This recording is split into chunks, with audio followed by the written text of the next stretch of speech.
Good morning, good afternoon, good evening, everyone from wherever you are in the world, and welcome for the second race of the World Series 2023. We're in Canada today, and we will race in the Rocky Mountains. Today, I have two commentators with me, and I will leave you with them afterwards. It's Ryan Woods, if he can join me, yeah, and Christopher McGough from Hello. Canada, both from Canada. Hello, guys. Welcome. Anton, thank you. Thanks for having us. Yeah, thanks for having me. So, are you excited about tonight? Of course. Yeah, Invermere is one of the most beautiful places to fly in Canada, and I'm excited for everyone in the world to see that. So, Where do you both come from in Canada? I'm from Calgary, which is just a few hours drive from Invermere. I usually have a couple trips into Invermere each year. My gliding club is Q&M, and I'm the chief flying instructor there. Great. And I'm from Saskatchewan, which is one province to the east of Chris in Alberta. And yeah, today it is about minus 30 degrees Celsius out here. So we're right in the thick of winter. So Condor is, yeah, excited about this today. Condor is an escape during the winter season for myself and a number of other winter-bound pilots here. So great to see the action in Canada today. And yeah, Chris will be more familiar with the route. I will know it a little bit more from hang gliding, but I have not done any gliding out quite in that area yet. But hey, maybe next season I'll get out there and enjoy it in real life. Amazing, guys. Well, thank you for joining us tonight. So, for the public who doesn't know that, we have several races throughout the year with the World Series, and we just go into one country per race. Tonight we are in Canada, as you can see, and we've had some discussions with Canadian people from Quebec, and then with Ryan and Chris, who accepted to join us tonight to come on the race and to kind of talk about their country, the areas there, and the gliding clubs. So during the live streaming, you will see probably the numbers of clubs and where they are in Canada if you want to join and come fly in Canada and discover gliding maybe after the race or next summer. Wonderful. Well, guys, I think I will leave you here because I think you can do that in a good way. I will let you present the race. Then you will jump into Condor 2 with everyone flying tonight. I wish you a very good race and enjoy your evening or your day. Thank you. Thanks, Anton. Thanks, Anton. So I don't know if at some point we'll get the weather briefing and the task briefing up from Condor, if that's visible or not. If so, we can kind of take a look at it and walk through it a bit. But Chris, this was a task that you kind of put at least the initial concept together. Can you share a little bit about the area and what pilots will be experiencing today as they go through the race? Sure, yeah. So we're going to be, the start will be at Invermere, which is deep in the Canadian Rocky Mountains. Invermere is a beautiful kind of resort type of town. There's a ski hill there, and it's also got a great big lake, which is really nice during the summer. And it's a commercial operation run by my friend Trevor Florence. And it's a great place to fly out in Canada. So we'll be starting there at Invermere and then heading east. Usually the area, there's a main range that runs right down Invermere, called the main range, and then this task is going to be going to what we call a back range. First turn point is basically just directly east of the airport, going to the back range, and then heading down to a place pretty close to White Swan Lake. A small little lake that we'll be able to see, should be able to see in the race, and then heading north almost up to Kananaskis area, kind of the ski area in Alberta, and then it'll be heading back down to basically just east of the airport on the back range, and then back to a finish right at Invermere. I think there's a few gaps that you'll have to jump, which I think will make the flight interesting. And I'm kind of curious to see whether people are going to be trying to ridge soar or not. What do you think, Ryan? I have not. I'm going to try to log on to onto the Condor race here. I haven't seen the weather briefing in detail, so I'm curious. I don't know if you saw it, Chris, in terms of what the actual wind strength was. But yeah, that's always the question: is with the wind strength and how much ridge, how much thermal, and when to thermal. Yeah. Yeah, no, I haven't seen the weather briefing yet either. But suppose. Okay. Well, sorry, go ahead, Ryan. Oh, I'm going to try to hop on the Condor server here and check out, get a closer look at the weather, so we know exactly what our competitors are facing today. All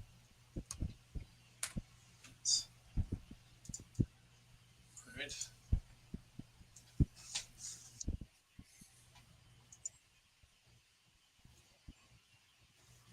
Okay. Yeah, I guess Ryan's taking a look at the weather now.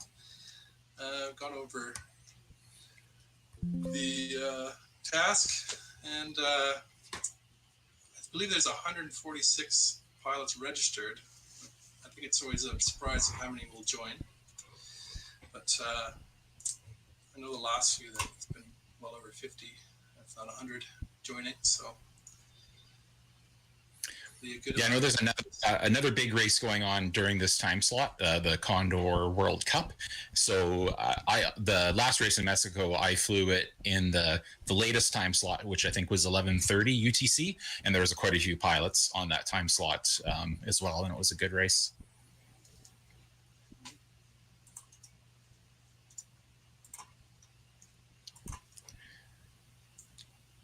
Just finding the password here for this time slot and pop in and check out the server.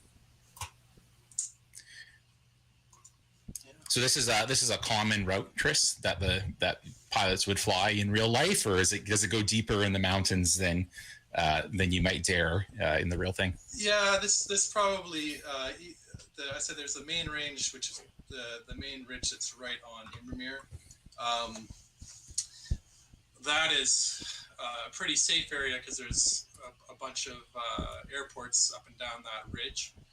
Going further to the east takes you into Tiger Country, as they call it.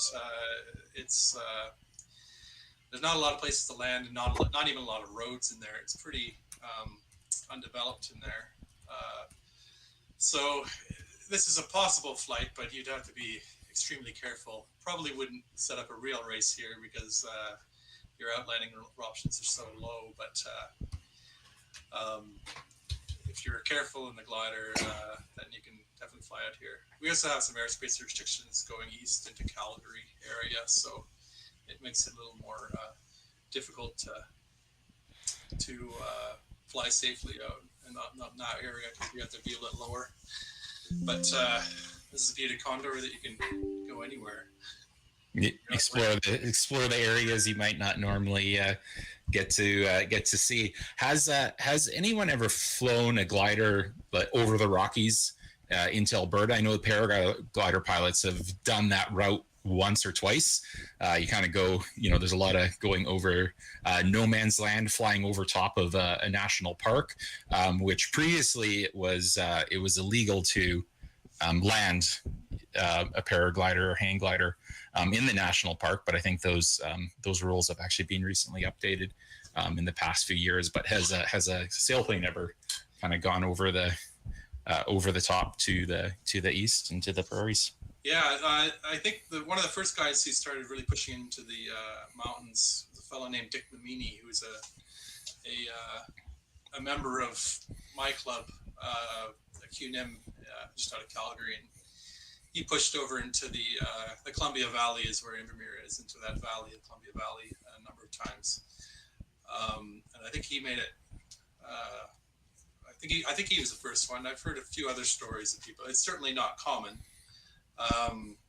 the one other pilot who's done that recently is Chester Fitchett, who you may have seen some of his wave flights out of Canada, mostly on the east side of the Rockies, out of our club QNIM.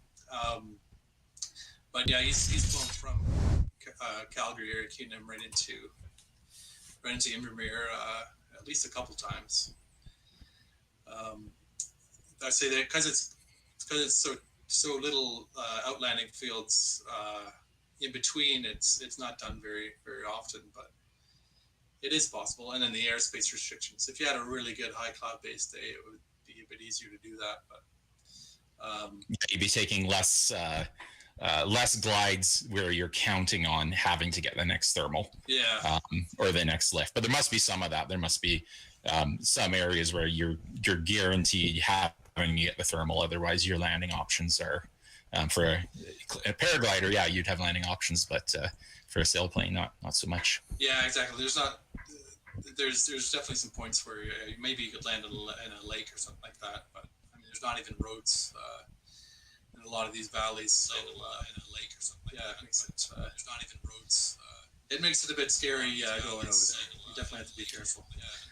Yeah, so they got a map of the route here. I don't know if it's possible to turn on the terrain view, and we can kind of take a glance at what the terrain is looking like through the flight here. Okay, yeah, this is great. It gives us a sense of the ridges and the routes. So they take off from Invermere. The start gates. Do you know what the start gate height was on this one? Of course, my Condor didn't have this. I have this other laptop here, and I don't have the Rocky Mountain scenery on it, so I wasn't able actually to log into the task. But the start gate is what was the height on that again? I don't have the briefing. Oh, I have the briefing. Actually, I got the briefing here. Sure, it says that. Oh, it doesn't say it on the. It doesn't say it on the. Oh no, it's 12. It looks like 1210. Oh no, the start is 1210 meters airborne. It doesn't say the start gate height. We have the arrival height, but the gliders will cross the start gate, and then they are going to basically head directly to the primary ridge. I'm assuming on. Well, it's not quite the primary. It's okay. We call it the back range. The primary ridge is the back ridge. There, but back okay. Okay. Okay. So they'll skip over the front range, and then there'll probably be a fair bit of ridge soaring to the south to the second turn point. I would guess. I mean, I'm interested to see the strategies that people will make there, but I think that you'd certainly be capable to do that. On the way up north, though, you'd have to jump a couple gaps. Might be possible to ridge shore if you really know what you're doing, but I get the feeling it probably had to take a couple thermals to get there. Yeah, absolutely. And my guess is going to be that after they tag the second turn point, they will continue back along that ridge for a while. How far they go back up it, I guess, will be the question. If they're going to go almost all the way back to the first turn point, and then kind of follow to kind of past the fourth turn point and along that leg, because the valley looks a little deeper if they take a bit of a detour, or are they going to kind of follow more direct line from the second turn point to the third? And so it'll be interesting. My feeling is there would be some backtracking along the ridge there before they head more directly to the third turn point. Yeah, and even the finish. There's about the main range that's right on Invermere, just to the east of Invermere there. That's about 8,000 feet, or some of those mountaintops are 8,000 feet. They're probably the lowest spots are 7,000. So when you're coming from the last turn point in, you probably have to make sure that you got enough height to glide over top of those mountains and get back into Invermere. Because Invermere is about 2,800 feet, and those mountains that are just less than 10 kilometers to the east of it are up at 7. So you'd have to keep that. Hello, guys. We are here for live transmission of the second race of the world, the FI World Series. This one is in the Rock Mountains.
I'm not sure about what to do after the takeoff, after the start. There's some options. Go into the valley. There's a low pass in the end of the valley, but it's dangerous because you can stay go low, and maybe the safest options is to follow the front ridge on the main valley.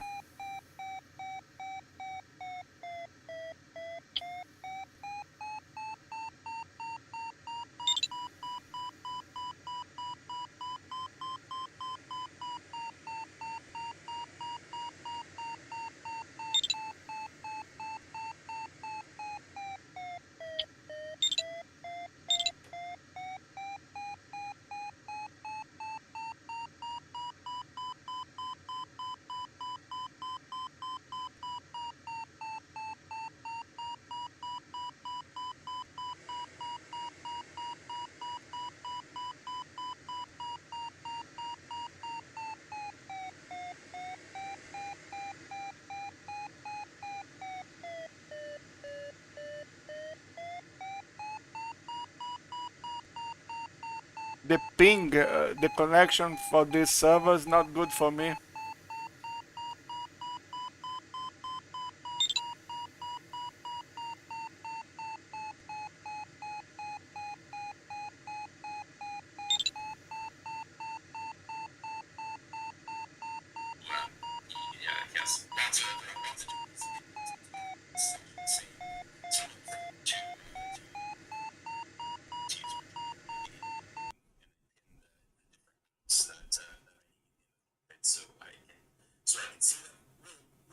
That I need in the cockpit so I can see them. Little trickier to interact with them. You have to set up kind of scripts and hotkeys to be able to interact with them within virtual reality. But it is a very immersive and very realistic way to fly Condor. I thoroughly enjoy it myself. I was just wondering, Ryan, did you notice what he was in a list in front of him? What is that? You know what that is? So a list in It's coming up on the live screen there. I can't see it that well. Well, it's gone away now. okay. So this list here. That Okay. should be So better. yeah, that's the list of that's the when you hit I believe the tab is the default key in Condor, and that will show you the live score sheet. Oh, this- Yeah. So if depending on the setting on the task in Condor, you can actually see the live times and the live scores of people. But if the live score feature is turned off, then what you just see is a list of all the competitors, and you can tell by the colors if they've started the task yet, if they're logged into the server, or if they disconnected. So that's the different color coding of. So you get a little bit of information if the live scoring is turned off, but not as much as if it's turned on. And then you can sort of see everyone's speeds. You can't see their altitudes or climb rates, so you do get limited information from it. You don't see the full picture, but you get a sense of who's fast and kind of what routes might be working for people. But most more competitive tasks have the live scoring turned off, just to kind of take away any advantage that it might bring. Yep, now another view. Well, there's a town of Invermere below. You can see Windermere Lake. We have quite a few pilots there under one cloud, pretty much over the lake, it seems. Yeah, no, it looks like a decent gaggle is forming there. I believe the different colors in terms of the ribbons or the paths that are following the pilots, I think those are just colored in terms of identifying or separating. I don't think it's coded according to climb rates. It's just kind of a visual indication, so you can keep an eye on the same pilot and kind of see the history of their path.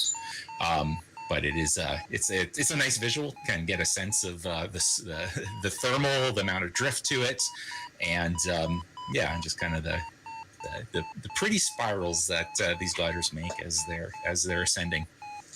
I managed to bring up the weather for the race here. Oh, you got it. Okay, Yeah. wonderful. The wind is coming from the west southwest or southwest-ish area at 6 knots, Yep. so not terribly strong. Okay. Okay. And the thermal strengths are set to weak. The cloud base is going to be 6,500 feet. Okay. So not extremely high, so I think this will be quite a challenging one in a lot of ways. Yeah, it'd be interesting. I was assuming it was a weak thermals because look at the lack of slope on those contrails from the gliders. It's like that's looking like not a very steep climb. Whereas when it's a strong thermal setting, it looks like quite the steep corkscrew Yeah. that they're making. So yeah, it'll be interesting. And actually, I was noticing there's some wavy looking clouds up there, and the wave settings are. I haven't used wave a lot in Condor, but it's definitely showing that there should be a little bit of wave there. So I'm not sure Okay. if that will be used by the competitors or not. It's probably possible, but with waves sometimes it can be counterproductive. Yeah, it can be quite a wild card in some tasks if you happen to find the wave or be able to bump into it, especially if it's a more mild wave. It can be a little trickier to find. It's not as obvious as like a very generous wave task where there's very clear indicators and lenticulars to see it. But yeah, if some of the competitors can find the wave or luck into it, particularly if the thermals are weak, the wave could deliver substantially stronger climb rates. So it'd be interesting to see if that actually becomes a factor in this task. Yes. And what was the cloud base on this one again, Chris? Cloud base is it's from 6,500 feet. Okay. I'm speaking in feet. Maybe some of our viewers are more meters, but Yeah, so about 2,200 meters or so. Yeah, so the cloud base isn't particularly high in terms of some of the crossings that they're going to have to manage during this. So it will it might provide some challenge. I do believe that these races are designed to be sort of intermediate level challenge. They're not designed to be the most difficult or the most extremely technical, but still to have some challenges and some decisions to make. So it should be it looks like it should be a nicely balanced task from what I can see. Yeah, I'm not sure how many landouts. I think looking at the past score sheet, it looks like there's a few people who landed out here. And if you are landing out in some of these areas, it'll be more likely to be a crash. But you can probably see in these mountain valleys, there's not much flat areas. But... Okay, interesting. So some people have already landed, or they didn't find their early climb. I'm not sure if any. Sorry, I was looking at the past competitions. There was some lineouts in the competitions. So oh, okay. Yes. Yeah. I'm not sure if there's any lineouts. Yeah, absolutely. And I believe in Condor, if you do land out and you do make it back to the airport, you are able to get towed up again and get a relight and continue on. And with a 60-minute start gate, that does provide the time for potentially making a mistake. I know some pilots will maybe start earlier and run the route a bit, and maybe if they don't get as good of a time as they like with the initial leg, they'll come back and take a second start, or they'll use it just as reconnaissance to kind of see what the route is like.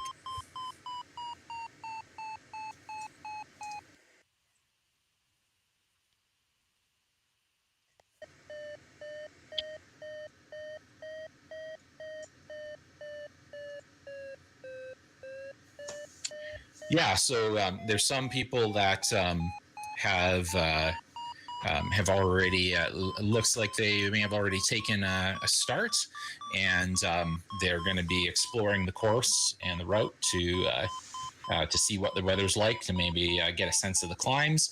And there's going to be a lot of other people here that are still behind the start gates, gaining altitude, and potentially playing a little bit of the start gate games.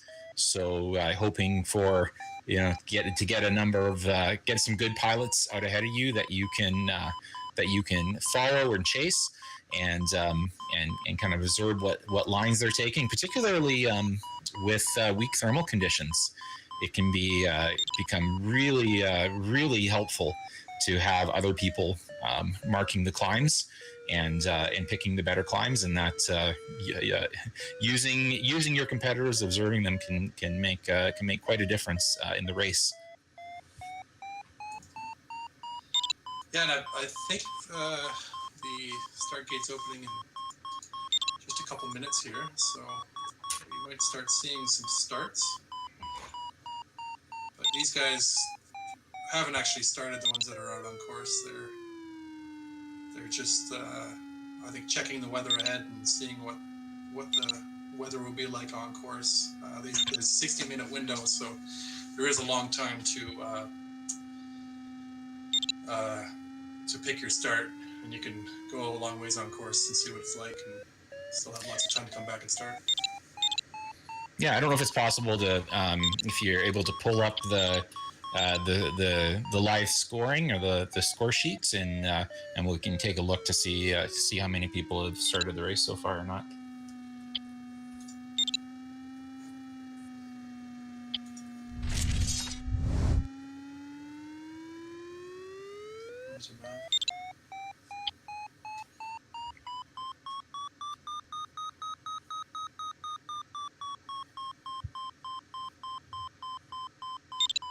So it looks like most people are still kind of close to the start here, and don't know if there's too many out on course yet. I'm not sure if I guess this OGN tracker doesn't really give us much in terms of the scoring or times, but yeah, we get to see kind of the bird's eye view of where everyone's at.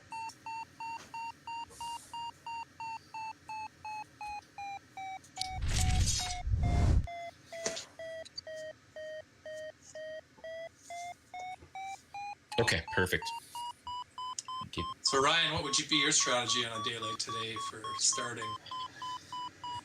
A daylight today with the weak thermals, and then what? Do you know what time of day we're at here, Chris, for the actual? So the virtual time, yeah. So it was looks like it was 1 o'clock. So it's the day hasn't probably quite peaked yet in terms of the conditions. So my strategy would be, particularly with the weak conditions, I'd want to get quite a few guys on course in front of me, get a lot of thermal markers out there, and then use them to try to hopefully improve my climbs. Did you recall what the thermal widths are on this, Chris? Let me get that right now. Oh, by the way, I guess the start of the server is showing 1300 for the time of day. Yeah. Thermal width are just normal for today. Okay, so normal thermal width is that definitely can make a difference in strategy as well. So if it was very wide thermals, then it's a lot easier to not pass by the thermals.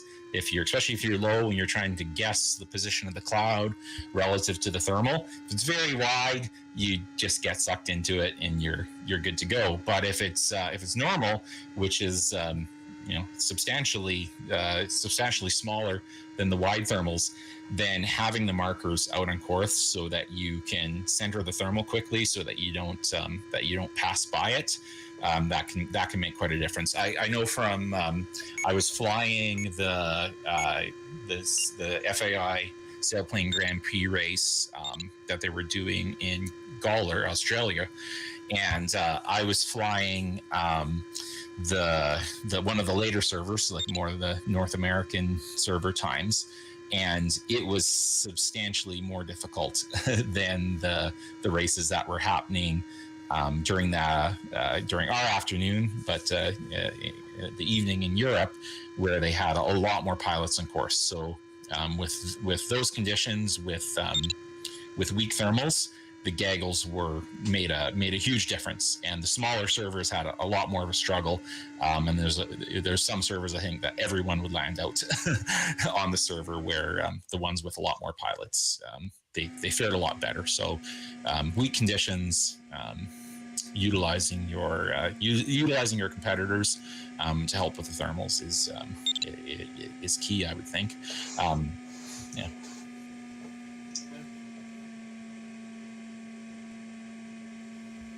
Okay, so we have our first start. So someone has decided to kick things off. I believe that's Kilo Hotel. Now it might be a real start, or it might just be a tentative start. Head out on course a little bit, see how it goes, and then backtrack and do another start. Yeah, it looks like he's passed, just gone into the gap. Highway 93 is below on that, or actually just to the north of it's Highway 93. Yep. And it looks like he's pushing right into the ridge. Yeah, it looks like he's taking a climb very shortly after the start here. It doesn't look like there's a lot of altitude and clearance from the ridge, so I think that'd be a wise strategy to take the climb early. And and as you're asking, Chris, in terms of approach, with winds like that, I think I would do similar to what these pilots are doing. Try to get an early climb, and then get above the ridge and really try to maximize the amount of netto that you get off of the ridge.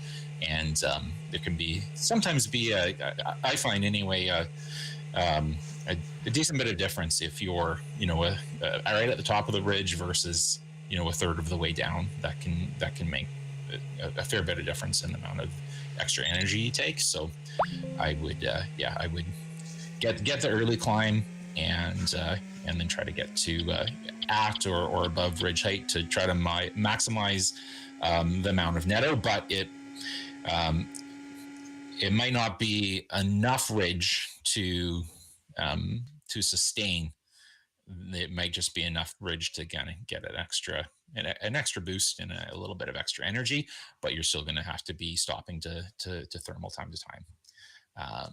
That's hard to tell if unless I'm in the game to know exactly how much the ridge is providing. It definitely will be a factor in terms of the overall energy, but whether it will be primary ridge racing or if it's just going to be that little extra assist. Yeah. It looks like Whiskey 22 there has started, and I can't see Kilo Hotel, but he's a little bit further ahead. Just behind, okay.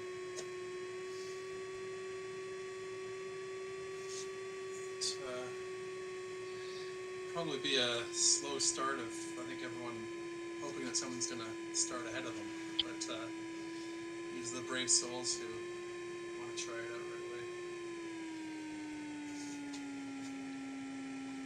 So right now they're on this is what we call the front ridge, right, Chris? Or have they already pushed through the back ridge? No, I think, yeah, this is still the front ridge, yeah. Well, kind of the main range.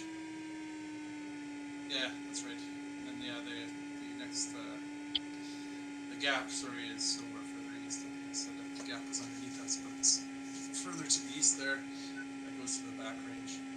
Yeah. And in flying this in real life, how does the front range compare in terms of the reliability and the energy of the ridge lift versus the back range? Does one have a better ridge than the other? I would say they're both pretty similar. I mean, most of the time, this is kind of the easier range to fly because you have the better outlanding options available. You know, you going directly back to the east there. It's not too bad getting back to Invermere, but otherwise, yeah, it could be a little bit low. Looks like Alpha Mike just started, so Okay. he's Yeah. going for it.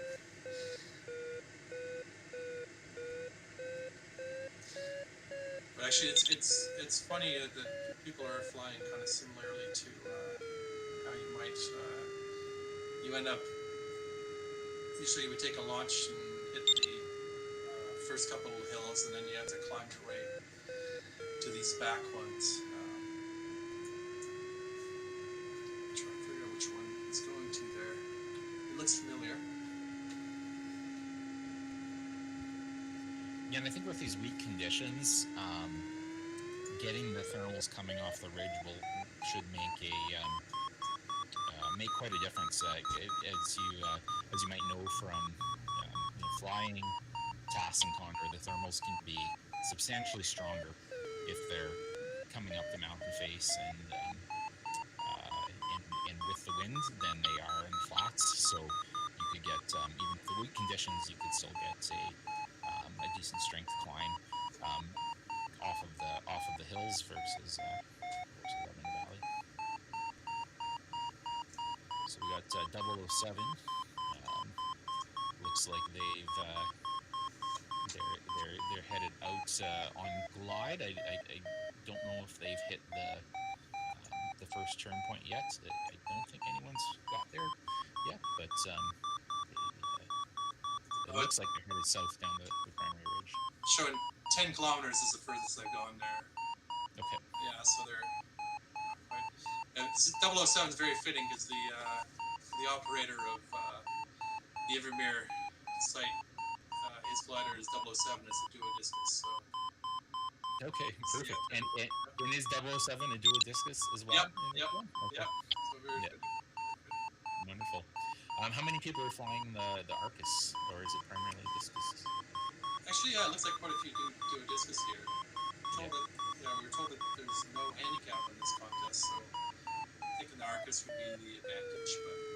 But I see on the briefing that it does say there is a handicap, so I'm assuming that's going to be the factor. And the duo discus is the bundle glider that comes with Condor. So myself, I haven't bought the Arcus yet, but I guess a task like this, if it wasn't handicapped, then we probably would. I think we'd see more Arcuses. Maybe it would help sell some planes for Condor.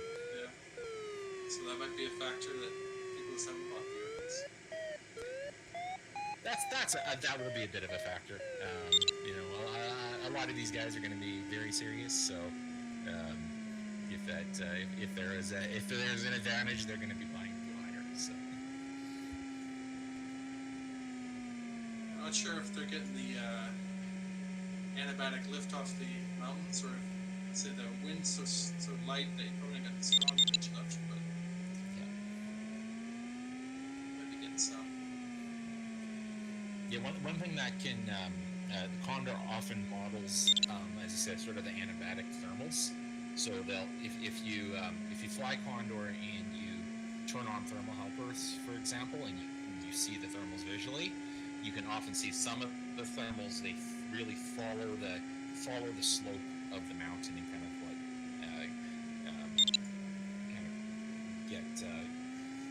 climb along the slope of the mountain, and those ones can often be quite strong climbs. So if you can thermal really close to the ridge, you can sometimes get a good climb, and then as soon as you reach the ridge top, then the thermal strength often just drops right off. But if you're low and you climb out along the face of the ridge, it can be a strong climb sometimes. Take a look at ZL7 here. We can get the reading of his climb rate. Okay, perfect. You were able to get in on spectator mode, it sounds like. Yeah. Perfect. Look here. Oh yeah, it's variable at the moment, but it was pegged at 10 knots per second there. But Okay. Yep. It's a tight thermal. But Yeah. I can see he's not put up with 10. I don't know if it's possible to get slightly longer trails put on the display here. It might give us a little bit more sense of the climb rate that they're experiencing. Okay, yeah, there we go. So we can see the bit of the climb history here, and yeah, it doesn't look too terrible the climb rate that they were getting off of this one for it being weak thermals. But as I said, like often these ones that are coming up the ridge, they sometimes die off earlier, I find. So it looks like these guys have, they're definitely not going up the cloud pace, and then they're just getting enough altitude, I think, to be able to cross and to get to the next ridge. What height they'll arrive at, I don't know. I don't think they're going to arrive quite at ridgetop heights, but maybe they will, and then they'll be sort of in optimal energy position if they can get to ridge height. It's interesting that first turn point's not on top of the ridge, so you could get them quite low, but finding another climb would be tough after that. It's kind of interesting to see how Kilo Hotel does this. Probably has to push into the mountains and hopefully slowly pull up the mountainsides there. It looks like it would be challenging. Yeah, absolutely. That's the mountain tasks are definitely there can be a bit more going on sometimes than the pure flatland or thermal task. You have to make and decide. Are you going to fly fast and low on the ridge? Are you going to get up, well above and get in a safer position? So there's a lot of calculations and a lot of decisions that the competitors have to make to try to optimize their strategy. I believe Kilo Hotel is the front runner right now. One second. Let's look into his cockpit and see what his altitude is. Oh, he's 8,000 feet. Okay. That's not low. So No.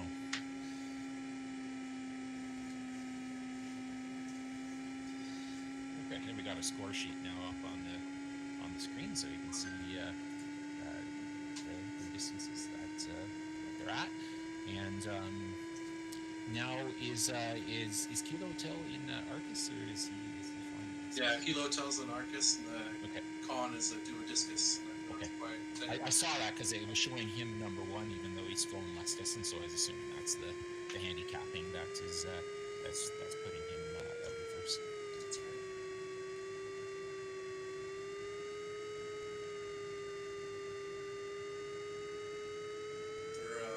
They're all hoping to find some lifters, I'm sure.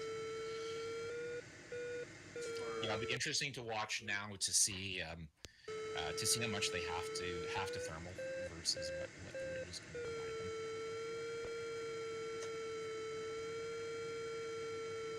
Probably they should have a sense of it by now from before the start, and ridge soaring the front ridge.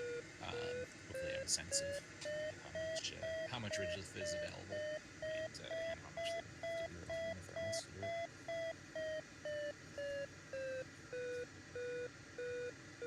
So, Chris, what times of year does the season run out in Invermere? Is it start in June, May? When does it open up? I mean, for Canada, it starts relatively early. I think they're often flying in April, sometimes March. You're getting thermals off the mountains. I was actually just visiting there, not flying, but just for a visit, and it kind of looked like it was soarable just this past week or so. So it's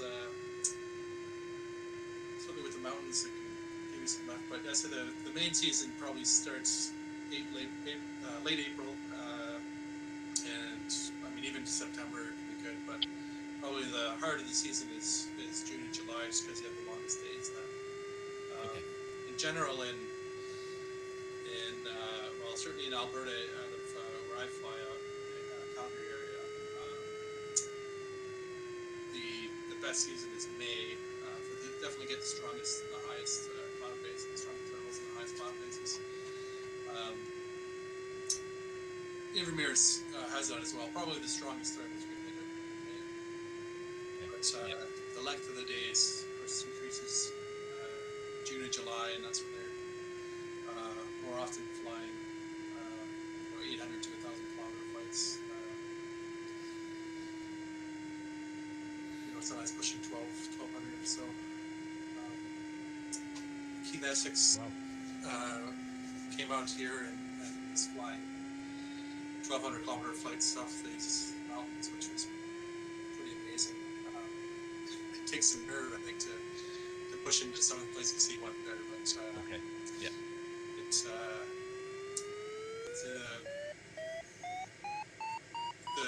possibilities here are pretty good, especially Condor doesn't even quite do the mountains justice, just how beautiful they are when you're actually flying.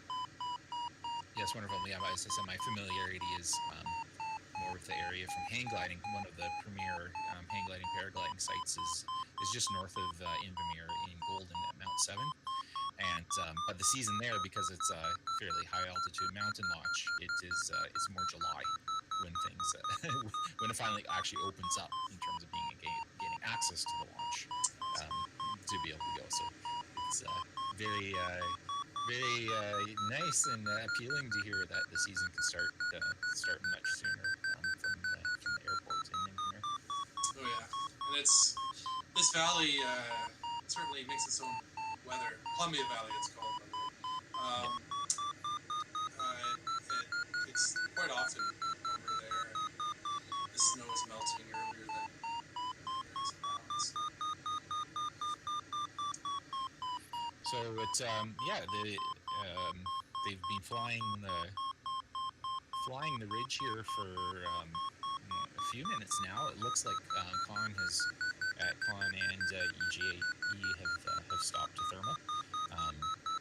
So they as we guessed that they are needing to top up their altitude with thermals. It looks like a okay climb that they're getting so far.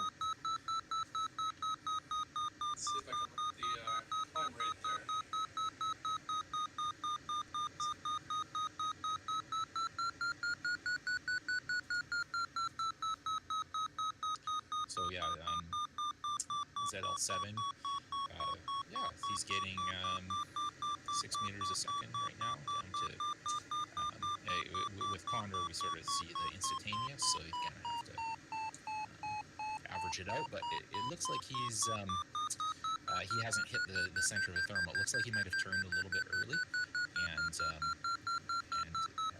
hasn't quite centered the thermal yet. He's still searching for it. Yeah, just looking at the playback, it looks like it's tough to center these properly. They all seem to be kind of variable. Have one strong side and one weak side of the thermal.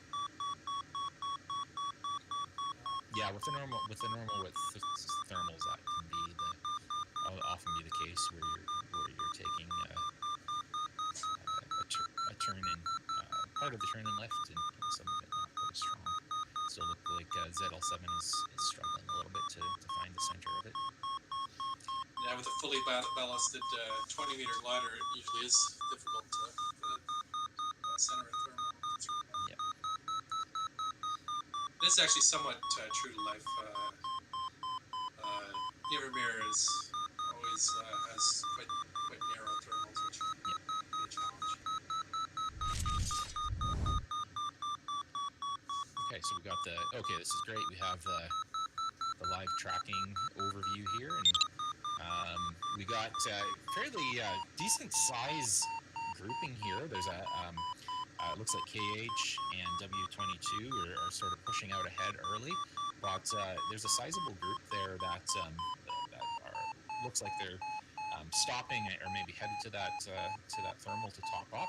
And if we can zoom out a bit, we'll see how where some of the other competitors are at in terms of if they've still holding out for the start or if they've headed up. So it looks like we have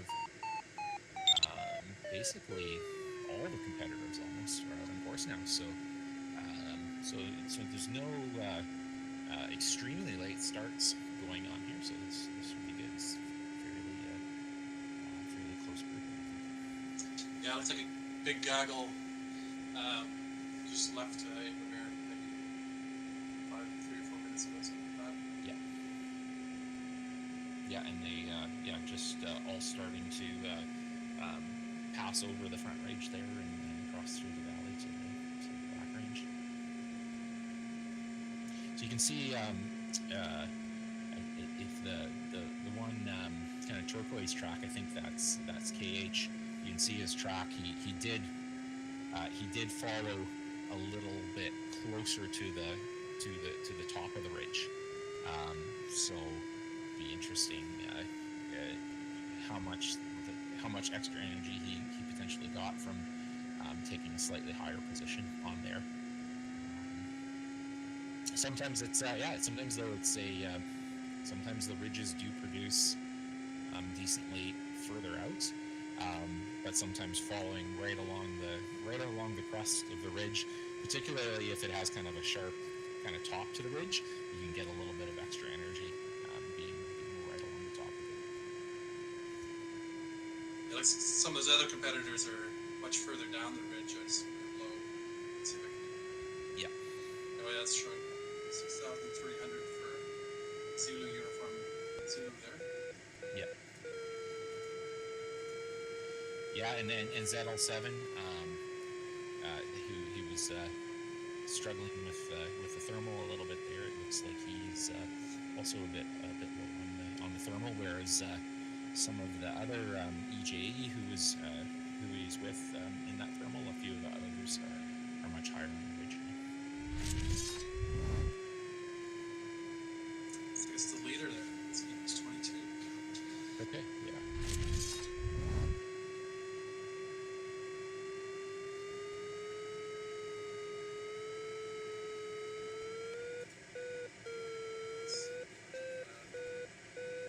Bring up my screen.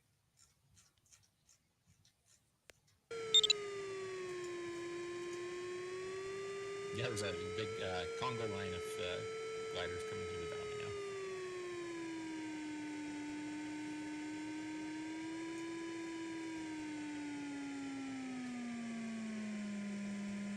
Yeah, the leader there, Whiskey 22, is just coming up on White Swan Lake. Chris, you were speaking of the kind of the season in Canada. Best time.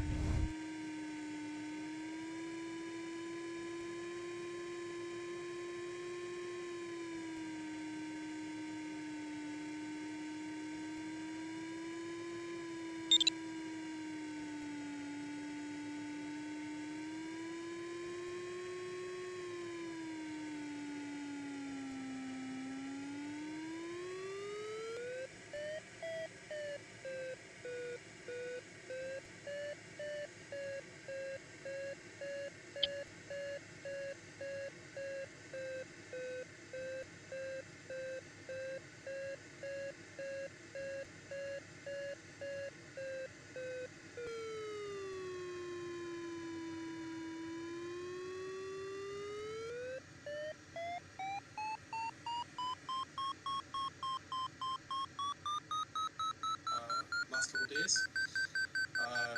Passed mostly over 500 kilometers, so it was pretty great for Canada. I know there's some sites that can do better than that, but for Canada flatland flying, it was pretty spectacular.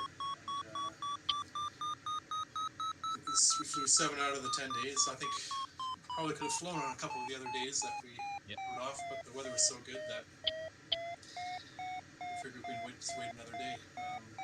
So yeah, it was a fantastic contest. And excited we're going to be hosting a contest this year out of the Calgary or the QNIM Gliding Club, which is just south of Calgary. Call it the Western Soaring Championships, Western Canadian Soaring Championships, and just in the middle of May we'll be hosting them. So we're hoping for another good spurt of weather. I know Ryan here was flying a Atlantic L33, and on the last day he flew. Do you know how many kilometers it was? I know it was over 300, but he flew at a task speed of 95 kilometers an hour, which is pretty fantastic for an L33. Yeah, the conditions just seemed to, like, we thought the start of the competition was amazing. Even the practice days, there were some people flying 750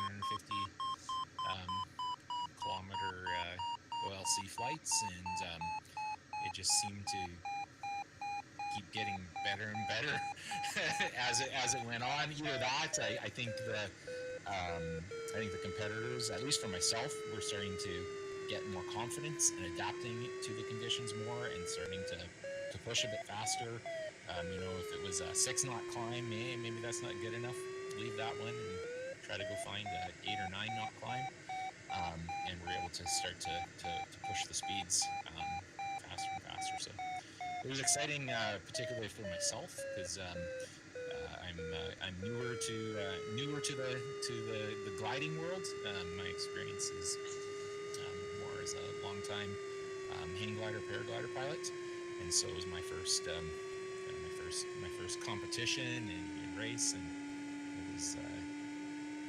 it was a good one to choose for the first event. It was definitely an amazing time and incredible conditions, and it's been fantastic. There we go. Just had the first competitor turn the second turn point. White Swan Lake area. Couple tight on his heels. Yep. What kind of average speeds are we finding so far on course here? If we can pull that up on that. There we go. Perfect. So yeah, W22 is actually he's pulling off a great average speed so far. 141 kilometers, and he's not particularly low at the moment.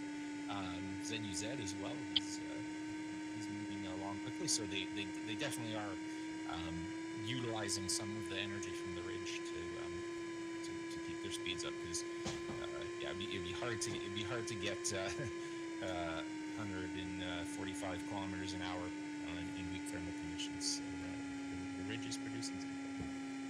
And although Zulu's uniform Zulu has got a little bit of a higher average speed, it's quite a bit lower down in the valley there. So okay, to climb back up to catch Whiskey 22, probably lose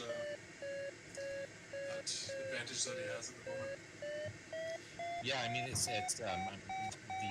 overlays and some of the tools that they've put together here for doing the live streaming are great, and it'll be really interesting if they're able to add some extra information and extra details, so you actually start to see more of the what the true energy position is, and get a sense of that, and add some interesting dynamics.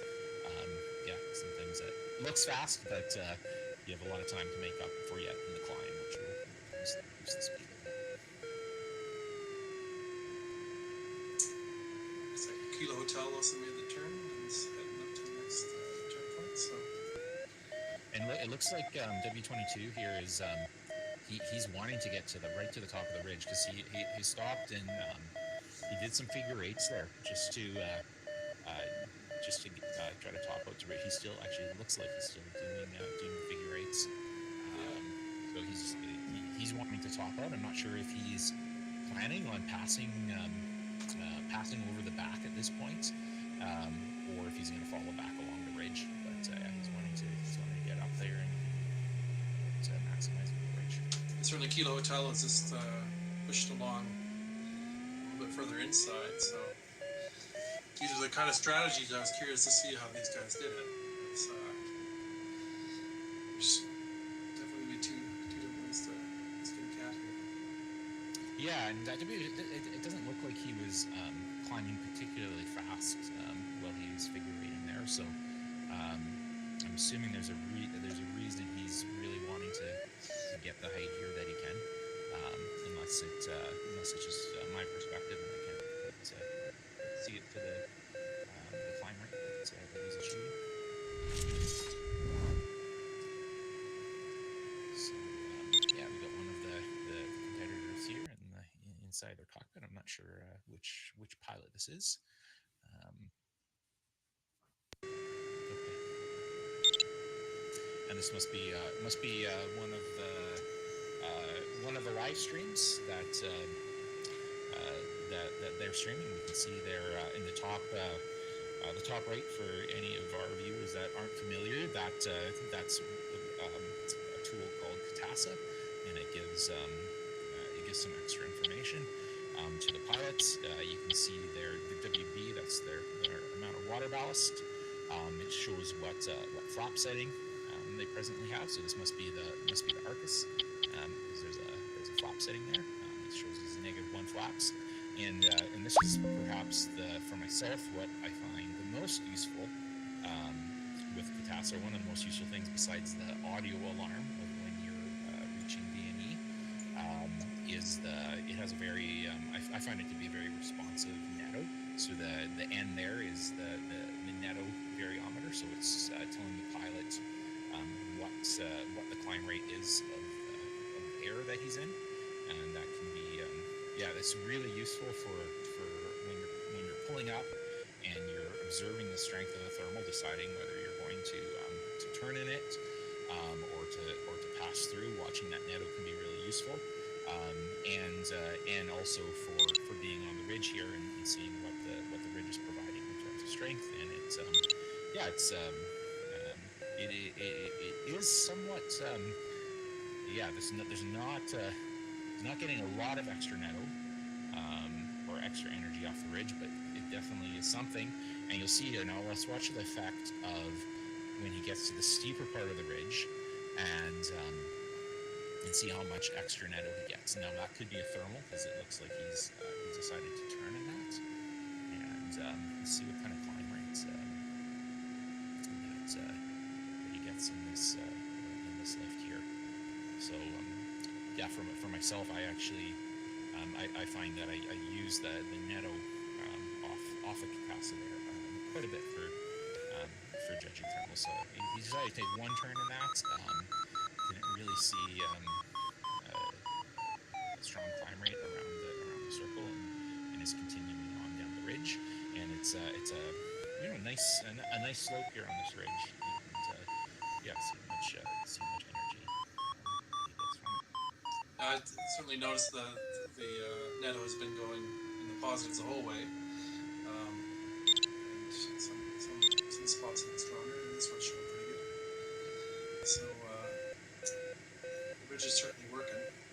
super strong though. And this is, and just to clarify, he does have his unit set to metric, so that's meters a second. Yes. Than I was showing, so it's Oh, that's right.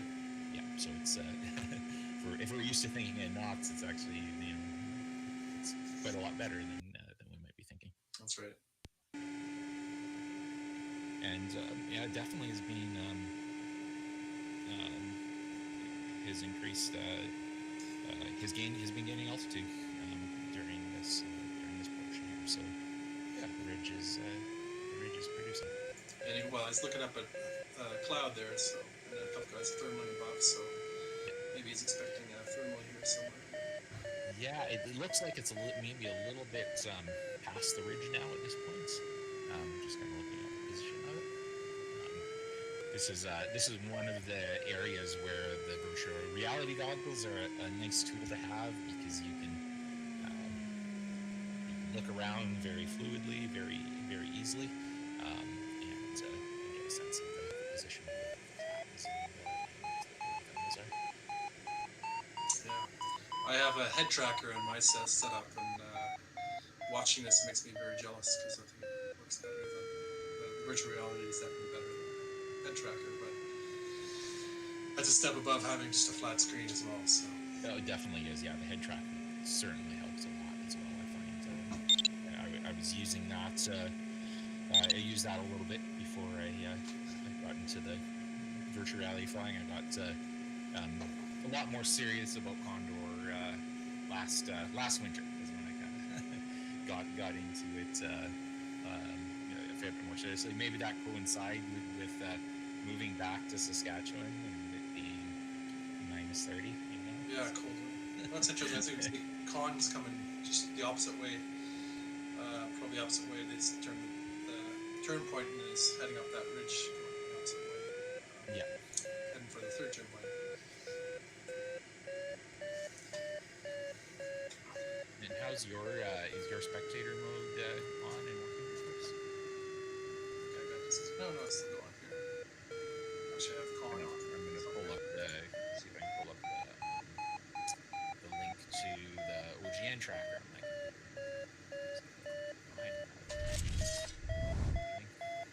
Let's there run it up is. his meter here. Yeah, perfect. Let's see. So, If we yeah. speak to push a little bit further east, and it seems to be working for him. I guess. Yeah, okay. That's one of the okay, interesting. That's one of the points I was wondering is if they would go if they continue out on the ridge they came in, or if they would if they had a more direct line. And it looks like that's working. I'm wondering how many pilots are headed back along the way they came in and are taking a little bit more of a detour. But Whiskey 22 did. That's probably why he was topping up his altitude there, is so he could cross over some of the spines to head along this range. Yeah, it's a Kilo Hotel who they're showing in the lead at the moment. He went basically on the same path, heading back, and almost Con going back the same way as well. Yeah. Let's see, Zulu, uniform Zulu. Oh, he's low on the same path, but almost in the valley there again. Yeah. Okay. So this is interesting. So there's a split of strategies now. So I'd be really be curious to watch how these work, or which ones pay off. Yeah, 22's pushing against that small little valley there.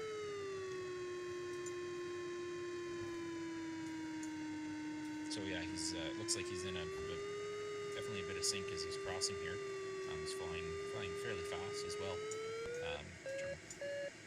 Trying to punch through the sync a little bit and make it to the next ridge. You definitely wouldn't want to be in that type of altitude in real life flying, but actually, kind of see some roads, some forestry and things like that, but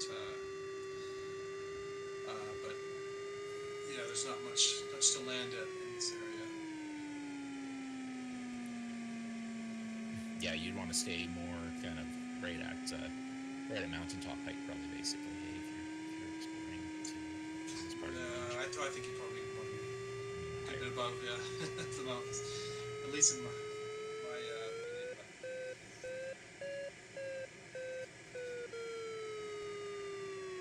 Yeah, because he's 2,100 meters right now. Okay, and yeah, look at KH is it looks like quite a good climb, and has JKK caught up to him? I think JKK is probably is still headed towards the second turn point. I think he's a bit later start. Yeah. It's behind. But yeah, you can see Whiskey 22 in the background there. Oh, that's a bit of an advantage.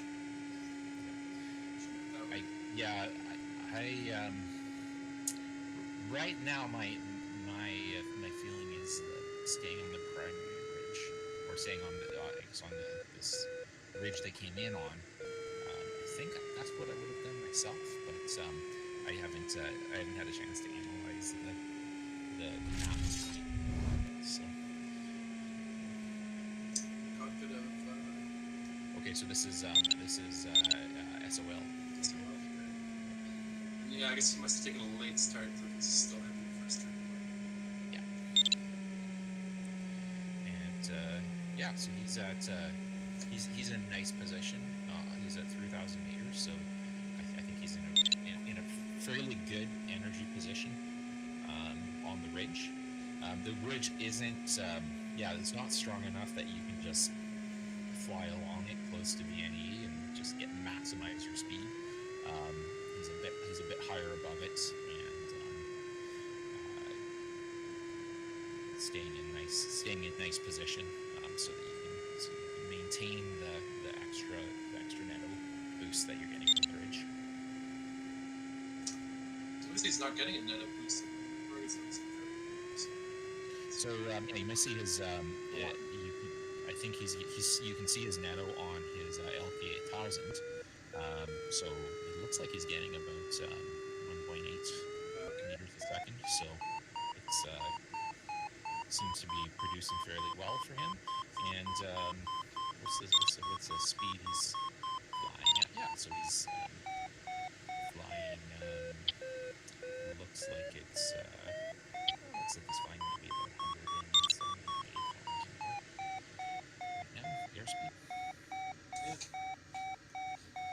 So I know there's some people who flying Condor are always in the say cruise mode or the netto type of mode. Yep. And, some switch, and I was wondering what you do, Ryan. So myself, I used to switch it a lot more, so you can toggle your vario from making the speed to fly kind of cruise sound versus the audio vario beeping. And particularly with using Katasa, I have the netto on that, so I just leave my vario in regular auto vario mode, and then I have some kind of information on what my current climb rate is from the audio, and then I can see what the netto is doing. And I use you still have the visual speed to fly indicators visually to kind of see what your speed to fly is, so I just use the visual indicators to take a look at what my speed to fly is. How about yourself, Chris? Do you switch it back and forth between the modes? Yeah, I've been switching back and forth. So I guess just like we used to do with Ladder. But I found that keeping it in the cruise mode a little bit longer than when I do in a real ladder flight is useful for trying to figure out what the thermal strength is. Because if you put it into the climb mode, I'd say you don't get as much of a feeling. When in real life flying, you can feel it on your palm when the thermal's going up. Of course, we don't have that Condor flying, so using the netto is useful. Absolutely. So it looks like we have on our interface here. It looks like we have two streams to choose from. So I'm going to take a look to see which one is on YouTube, just so which our audience is following along with.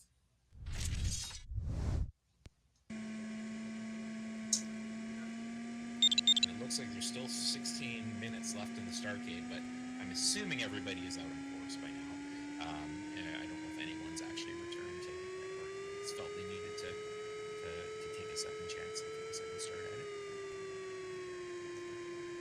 What's the call sign of this glider? Sorry, say again. PLT.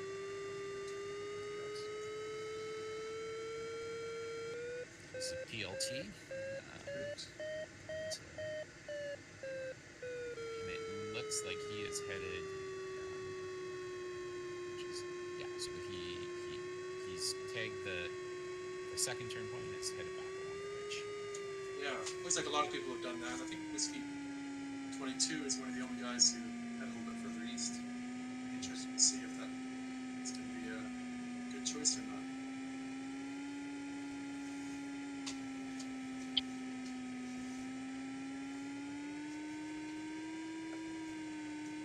It's a good gaggle of folk heading up the same ridge. So on a ridge test, or it's a relatively ridge type of task like this, Ryan, do you look at the topography and plan out a route ahead of time, or is it try to figure that out? This is just as you're flying, or what do you usually do? Both. So partly depending on how much time you have and how much time the join time you have. With a race like this, 20 minutes join time. What I would do is I would log into the server, get the routes, take a quick look at it in Condor, and kind of get a sense from there. And actually, what I recently started doing is I will export the file using the utility, I believe it's called Katako, and it converts the files, and I convert it to a cup file, and then I put that into CU Online, so I can do a bit of the previewing of the routes in their map. And what that allows me to do is to actually add waypoints along the way, where I put a bunch of waypoints in particularly at the different mountain passes. So the areas where, okay, I want to know what altitude this pass is going to be at, or I want to know which altitude this ridge is going to be at, so I can be in good position when I get to that ridge.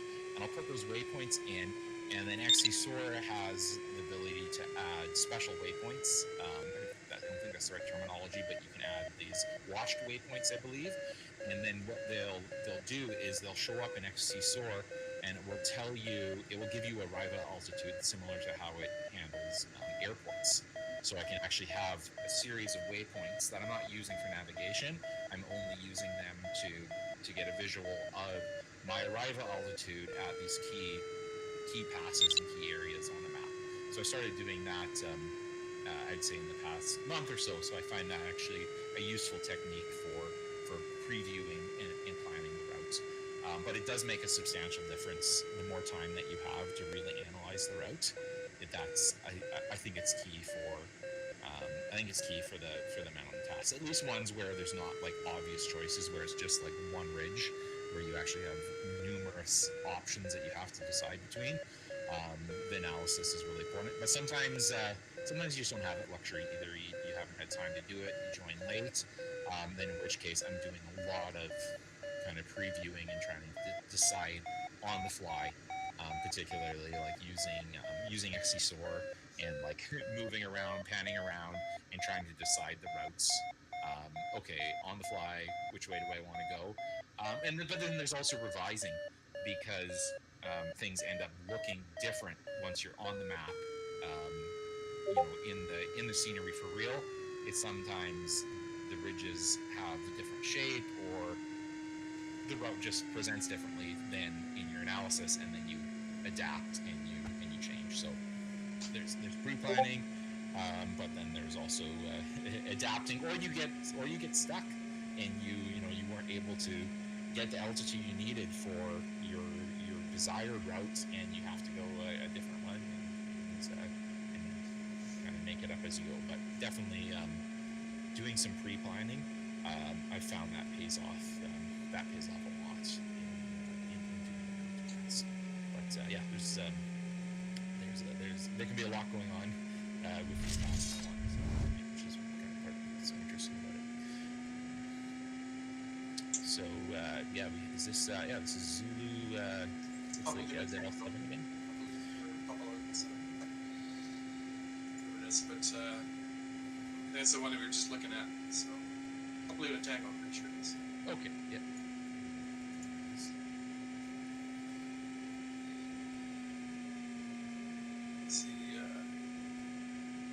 Delta Golf. It's below these ridges, so he's got to figure something out here. So I'm sure he's hoping to find some lift to get himself on top of this spot.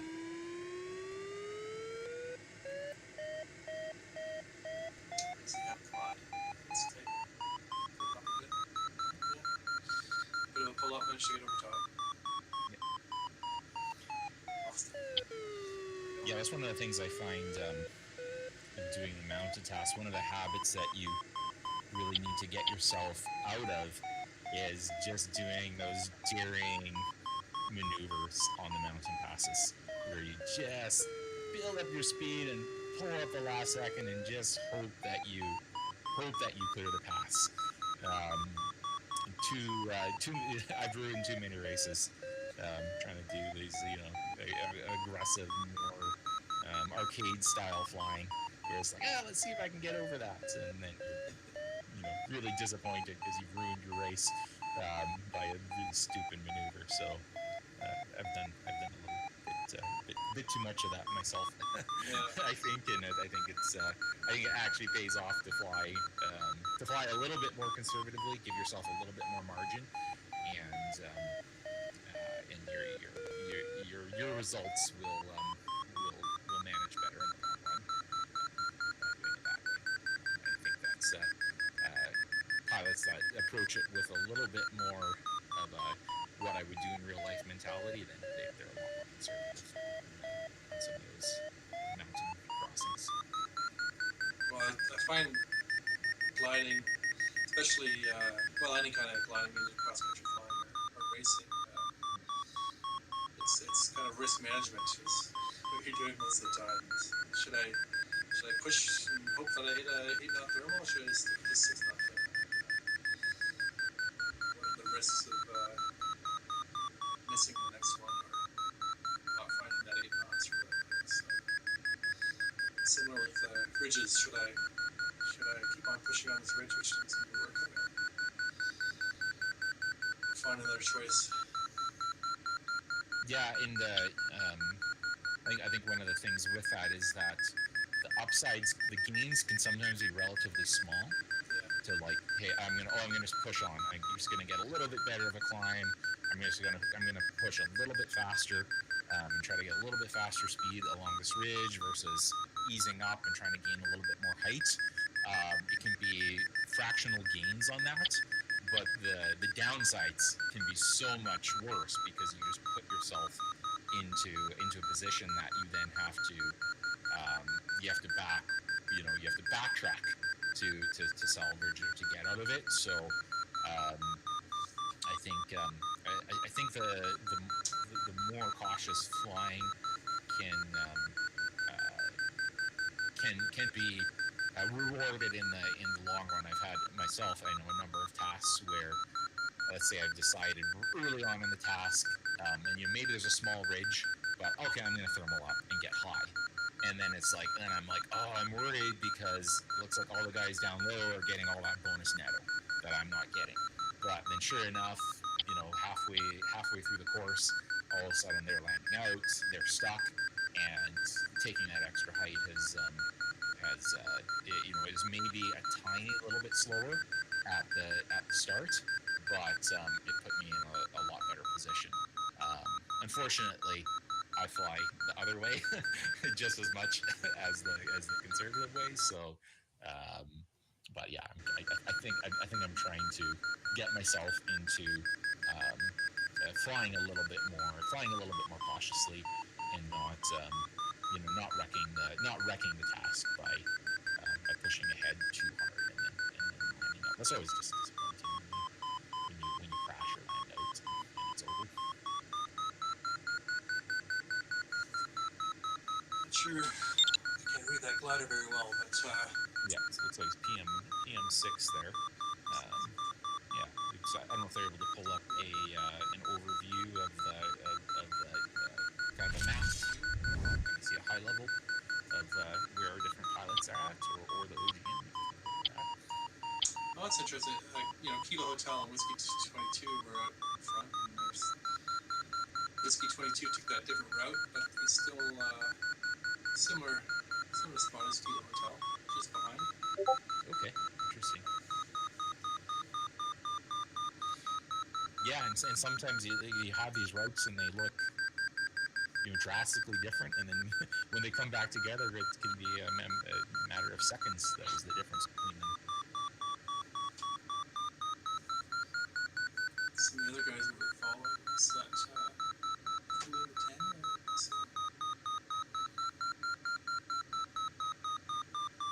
And it's funny, and after the race is done and you look at the map and you know like what the best route was or what the winning route was, then it all seems so obvious. It all seems so clear. It's like, oh, that was clearly the best route. But hindsight's 2020, I guess, as the saying goes. And Well, so Papalino Tang, who we were following a little bit earlier, is almost hit the fourth turn point. Obviously, that doesn't count for anything, but he's almost at the fourth turn point there with other Lugano, and they're all pushing up a different route as well. yeah, So a whole bunch of different digging. yeah, and yeah. So and now Kilo Hotel is is he the discus? No, I think these two are Both Arcus. Kilo Hotel is on the Arcus. Yeah. Okay. And Whiskey 22. Take a look. Yeah, both Arcus. Yeah, Whiskey 22 is Arcus, and yeah, and Whiskey 22 is he definitely has the altitude over top of Kilo Hotel, so it may have worked out that Whiskey 22's route was advantageous. Yeah. And actually, we're coming up to, well, I guess it's still probably 20 or so kilometers to the next turn point here, but just off to the west of the third turn point is Mount Assiniboine, which is the highest mountain in that area. Let me look up how high that is. I'm not sure in my head, but I think it's getting definitely above 10. In Whiskey 22, it definitely looks like he's trying to stay. He's trying to stay close to the top of the ridge line here, and maximize how much netto he's getting from the ridge lift.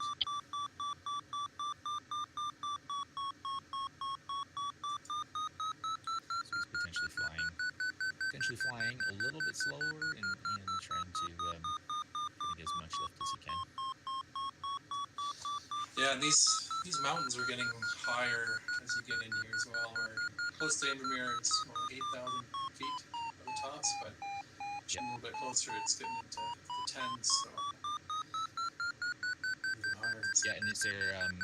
I know there was approaching the turn point there. There was a bit of there is a valley path that you can go through. It's a little bit more on the way to the fourth turn point that you can take a valley route. So I'm not sure what type of if there's going to be any significant passes that they have to get through. Okay, there we go. Perfect. So we can see the view here. Okay, yeah, and you can see you can see Whiskey 22's route there, and he managed to get right on top of the ridge line there, and I think that's going to give him a little extra energy. I'm going to be wondering if he's going to continue this ridge that he's on, or in a little bit here if he'll take a little bit of a turn to right to hit the end of the ridge that is just to the east, instead of taking a detour along the primary ridge he's in right now. Yeah, so he's got the advantage of being a bit higher, so he knows. Yeah, if we zoom out, we can see we can see how many other pilots took his route versus going going back along the ridge where they came in. Oh yeah, and you So- see almost 3 different routes there. It looks like there's 3 routes that are appearing here. Yeah, Juliet Echo at the top there is taking more westerly one, and then there's the guys on the left side of the screen there who went well west. Zulu uniform Zulu is one of them. Yep. It looks like presently PM6, he has his average speed is looking well. So it is looking, from what I can see so far here, looking at some of the average speeds. So for example, Khan, it looks like he went back along the way they came in, and his average speed is 113 kilometers an hour now. And yeah, there's PM6, and he's looks like he's in good position in terms of his speed and his height. Yeah, so it's seeming like this the more easterly route, the more direct route to the third turn point is the one that seeming to deliver the highest speed so far.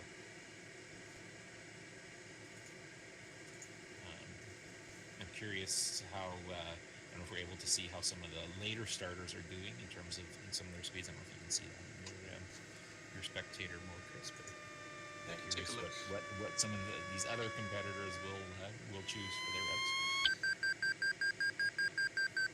So it's looking through here. I mean, so far it looks like mostly the Kilo Hotel and Whiskey 22 are out there, but PM6 I think has got the best speed of anybody. Yeah. It's not a late start. There's maybe one or two guys who are. Whiskey Romeo uniform is pretty fast. They're one of the later starters. Maybe somebody to watch.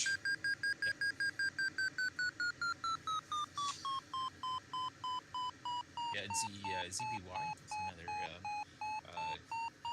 fairly highly ranked pilot. Actually, I think on Condor Club they have what's called the CC rating, which is sort of a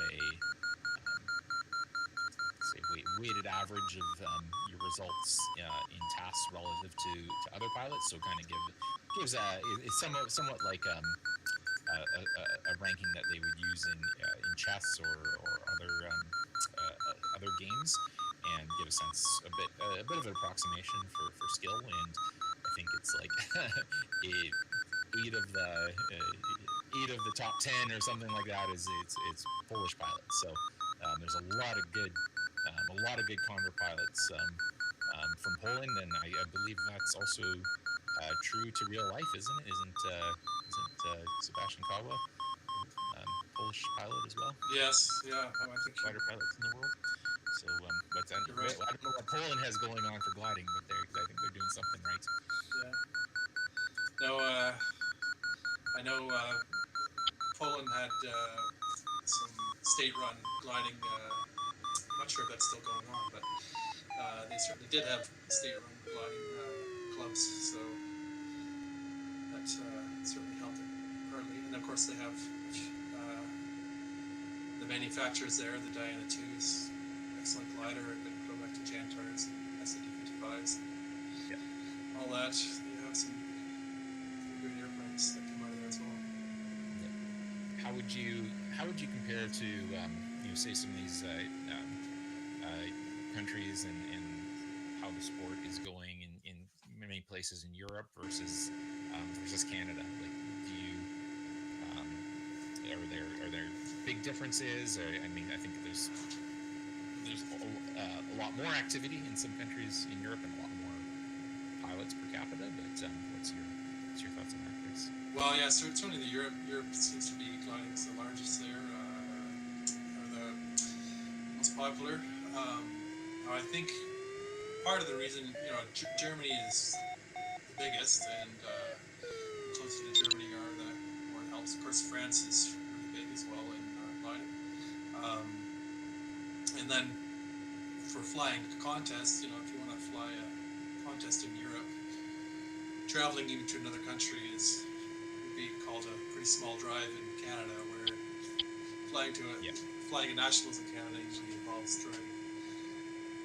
It depends what side of the country you're on, but it could involve driving 3 to 4 days. So certainly, I think the competition pilots in Europe kind of have an advantage of being close to each other, and you know, you can easily drive to a really high-end competition there, where it can be quite a long journey.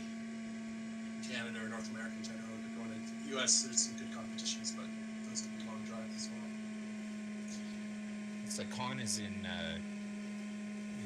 he's taken a higher altitude position that he's gone for. He must have topped out close to cloud base, I'm assuming, because he looks like he's quite high, and maybe his speeds will start to pick up. Yeah, he topped out. He's definitely topped out at cloud base there, and he's taking the high road. It looks like. Looks like ZBY is also flying a little bit closer to the mountain ridges, and he's taking that route more so. So Ryan, why don't you tell us a little bit more about your hang gliding career? Yeah, so I guess it's 20 years. It's my just a few months ago, I think that would have been my 20-year hang gliding anniversary. So I started hang gliding when I grew up in Saskatchewan, and started doing that out here. I was actually doing my private pilot license just coming out of high school.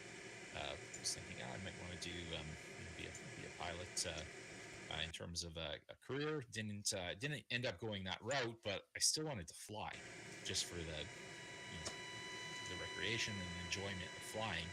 And I was like, hang gliding would be a much more affordable way to fly. I tried it one time, and I was absolutely hooked. It was much more fun than flying the small airplanes. So did quite a bit of that. I helped run a hang gliding school or hang gliding business out in when I was living in Ontario. So did a lot of instructing in hang gliding as well. And when I moved back to Saskatchewan a couple of years ago, then there's a gliding club that's was not too far away, and very affordable rates, and so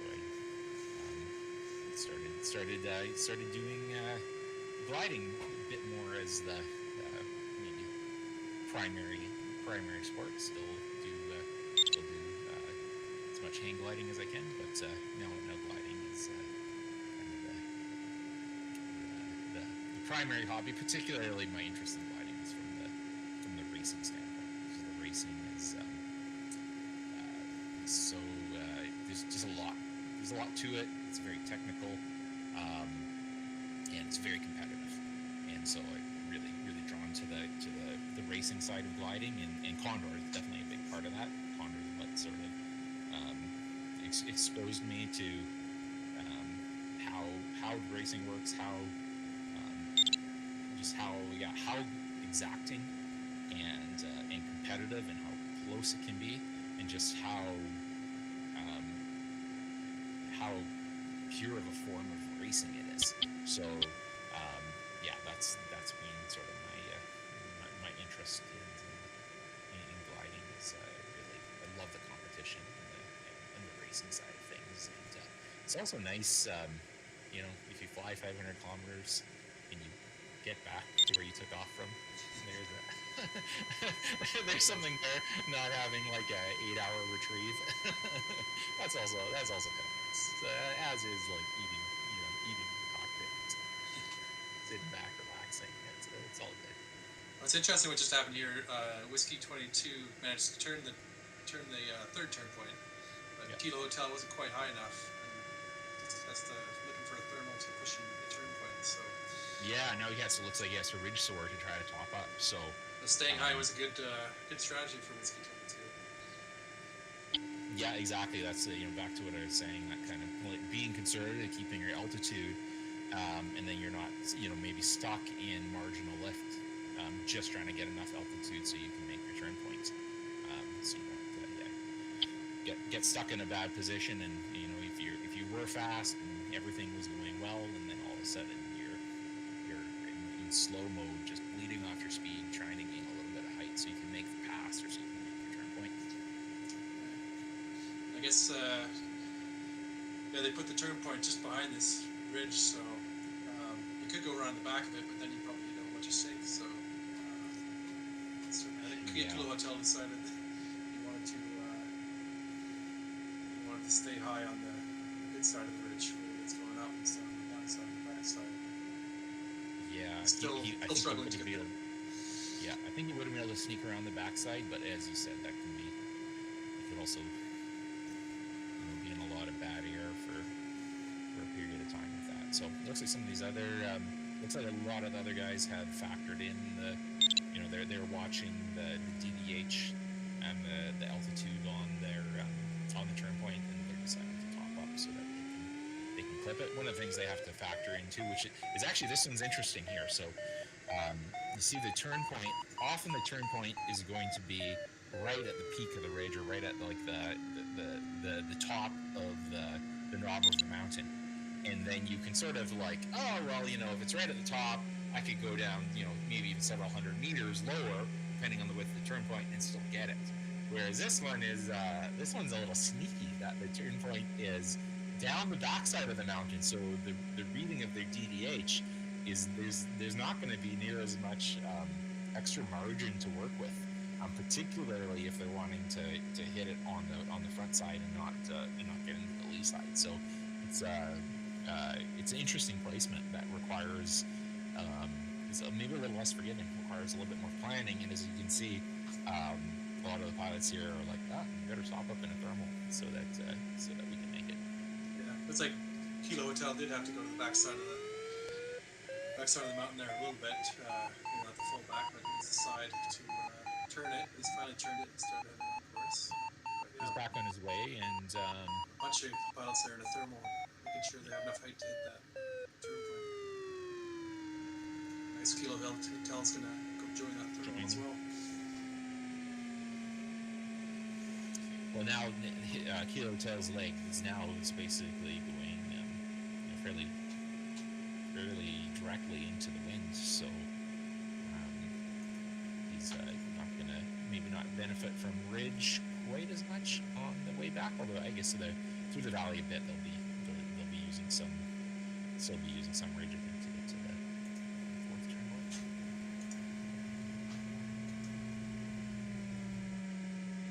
How's Whiskey 22 doing here?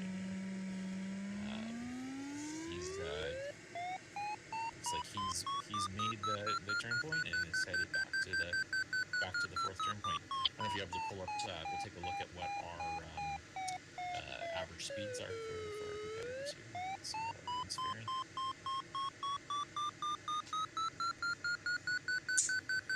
It's a 10-kilometer difference now between Whiskey 22 and Kilo Hotel. So yeah, making that turn point made a big difference. Yeah, and we'd seen earlier that Con had his speed had slowed down to about 112, but it looked like he got really high and topped up, and now his speed is coming back up. He's climbing this well in this thermal. It looks like a decent angle to the spiral there. So it must be a good climb. A lot of the guys are taking this one to top up. You can still see Con's kind of they're not fully centering the thermal. It's stepping up and down part of it. I think they're strong enough that it's still giving a pretty good depth climb.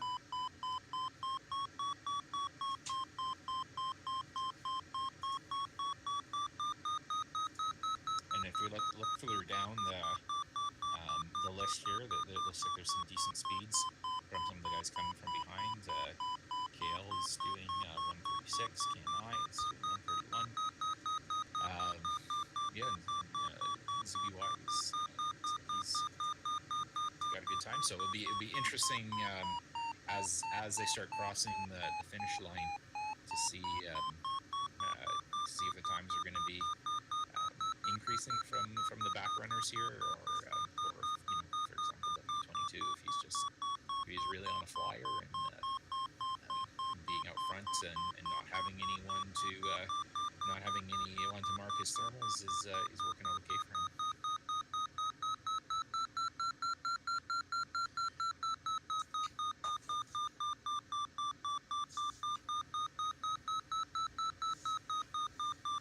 So KH is he's not in that thermal anymore. He's back out on glide, and I don't know if we're able to go to W22. We can see check out what altitude he's at. Okay, he's back along the edge of the ridge there. And, It's a bit low entering that ridge. You can see all the guys above him, but you can get his back up. variable is not singing exactly. It's in the negatives here where it was.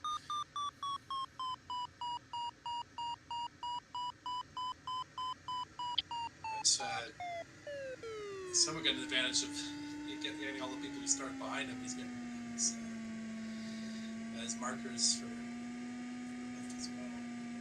Oh, that's true. Yeah, the route crosses back on itself a number of different places on this course. So, so perhaps the disadvantage for being out front is mitigated a little bit by the route choice.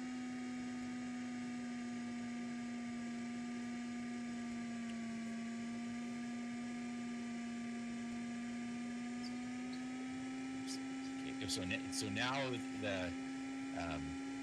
the strategies looks like they've reversed slightly, where Hilo Hotel has topped up slightly and is closer to the top of the ridge, and W22 is pushing further down the ridge a little bit. I think Whiskey 22 went just past that thermal that Hilo Hotel was in. Probably wishing that connected with that.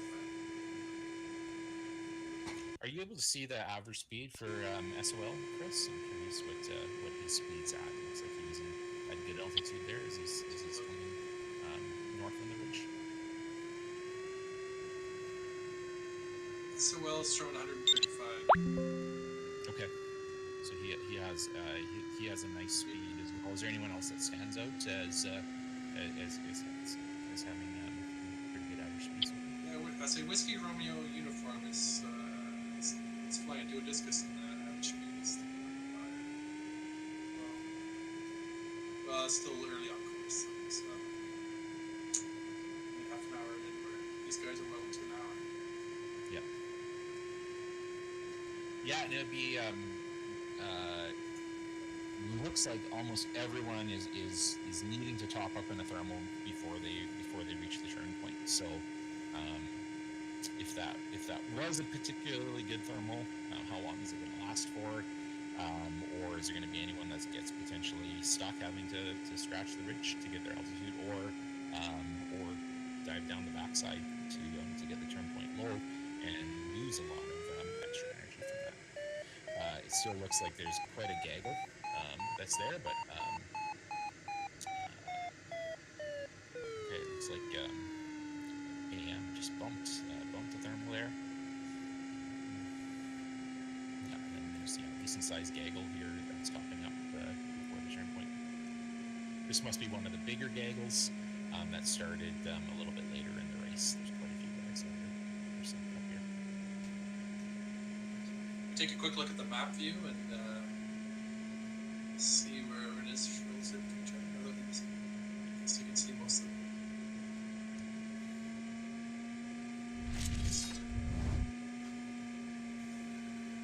Whiskey 22 is probably well, it's close to the last turn point. Hotel's a little bit back there. It's hard to follow him with all these races, but yeah, he's got a pretty good lead on everybody.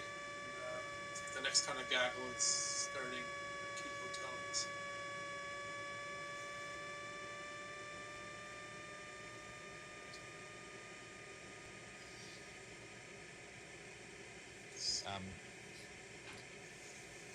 So I know, Chris, that at your club at CUNYM that from what I hear is you've had some good positive growth and momentum kind of happening at your club here. Is there anything that kind of highlights from that stand out to you? Well, there's a few things I think our club has done well recently. We weren't gaining members very quickly. Our president is a master at marketing. I don't know, Patrick, his name is. He's done really well at getting the word about gliding. And we've really concentrated on getting more people to the solo stage, which I think I think everyone wants to do that, but really making the focus of it, sticking to our curriculum a bit better, and getting students solo has been a big part of the growth of our club. And we've also had to pull back on the amount of students that we accept just because of the instructor availability, which we are getting more and more instructors, but keeping that in proportion to the amount of students we take to make sure that the students have the opportunity to go solo within the show clubs on a normal basis. So yeah, our club has been growing, which is kind of the opposite of most clubs in the world, from what I understand. So we're very happy with that. And I say part of it's just our marketing and such, and then part of it is getting the training a little more organized. And there's still lots of room to go on that. But, we've been getting at least for our size club, we're about 60 members. We're getting 5 solos a year club, which is not bad for our club. And yeah, I guess one of the other things we pushed, which is actually some of a commercial opportunity thing, is a few of us, including myself, Patrick McMahon, who's the president of the Gliding Club, Casey Brown is our technical guy and treasurer of the Gliding Club. He started out a program called Proving Grounds, which is to help new pilots get into soaring. And it's basically a set of three tasks for a gliding club that starts with usually a 50-kilometer task, a 100-kilometer task, and a 150-kilometer task. Kind of an in-between of doing a silver badge. The 50-kilometer task is a task of turn points close into an airport, so you can stay close within glide range, and then just a 100 and 150 are just to build on that task. And we made a program that evaluates the flights at PT speed. That's kind of taken off around most of the clubs in Canada now have a proving ground set up. We're kind of getting out into the US, and we've started into the Netherlands. In Holland, we have 7 or 8 clubs at the moment in the Netherlands. It's about 50 gliding clubs total have taken on the proving grounds. And then one of the great things about the proving grounds is it fits really nicely into condor tasking. So it's how I got to know Ryan is through the proving grounds, really. Started a proving grounds league, or condor sort of league, flying proving grounds tasks around the world now. So that's been a pretty successful program for us, and I think it's brought a lot of new people to cross-country soaring. Well, yeah, it's a great way to kind of scaffold people into cross-country. Like the first course, basically they're usually within glide of their airfield, right? So it's a fairly comfortable way, but they're still working on a fixed task. They're still having to navigate. They're still getting a little bit of the satisfaction of seeing, uploading their track and getting the time back, and maybe competing with other club members. And then the next task up from there, build on that, and it's a really it's something that I started using in my first season of gliding right away, particularly when I was still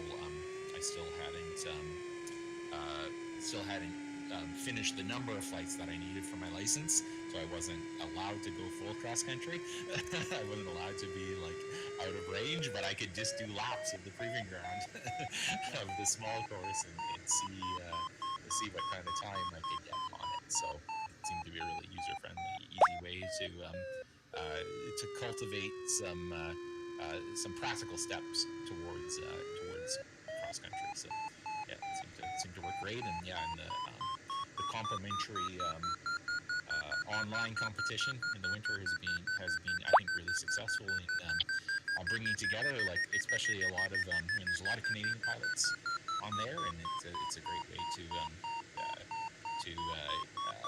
get to know and to socialize with other pilots from across Canada and North America in the off season. So those ones have been a lot of fun too. Those tasks. Well, I think it's probably part of the reason why you joined the Nationals last year. Then. Oh yeah, absolutely. Yeah, it was that. See, it was my getting into Condor seriously that winter. I was like, oh, okay, I gotta do this. Got to make this happen in real life. And the Nationals being 6 hours away was just a great opportunity to be able to participate in that. Great opportunity too in terms of a first competition being out in the wide open prairies made it very accessible from that potential outlanding side of it. So yeah, it was a great kind of a great path into the sport for myself for sure. I should note to people in Europe that 6 hours is a short drive in Canada. Yeah, That might not be the case in Europe. Yeah, that's very close for a competition. So it looks like W22 he was starting to approach in on the next turn point. It looks like he just hit it, and I'm wondering if we can get kind of the behind shot. We'll see what his glide is looking like towards the finish. Does he have final glide in sight, or does he still have a crossing to make before he gets there? Looks like the scenery was loading for a second. I don't know what it is. So there's the start. So this will be an interesting part of the race. Might be one of the more challenging pieces where it is looking like he is going to need to top up. Potentially if it take a little bit more. I don't know if the valley's a little bit lower to the left there to the south. If he's headed that direction, if he's going to try to cut through the valley a little bit lower, it looks like that might be the course he's taking. But at least to kind of at a rough glance here, definitely looking like he's going to need to find another thermal. I think depending how much room there is through the valley, right, and through the pass there for him to move through. Yeah, through that gap that he's pointing out right now, there's definitely some higher ground ahead of it. So I mean, he might be able to reach shore a little bit up the or through that valley and past the next gap. But yeah, looking at it from now, I don't know. Maybe we can flip to the map view and take a look at what that's showing us.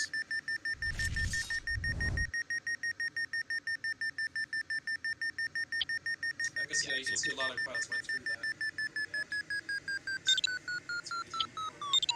Yeah, that's looking like the best way back in as well for sure. If that was, it must have been the ridge must have been, it is aligned to the wind roughly, and it's it's not significant enough of a detour. So yeah, so now I'm interested to see what his if he does have enough altitude to get through there, or if he's going to need to be more thermally. And it looks like KH is just arriving at the ultimate turn points as well. It looks like he's caught a little bit of ground on Whiskey 22. Yeah. I think Whiskey 22 probably still ahead, but caught a little bit because Whiskey 22 up a little bit lower. Be interested to see his path. It looks like he might be headed on a more direct line, so perhaps he has extra altitude. We can see our scoreboard and see kind of what position some of our pilots are in here. yeah, there's KH there, and definitely looks like he's going a different direction. So yeah, TB22 is out a ways out in front. And,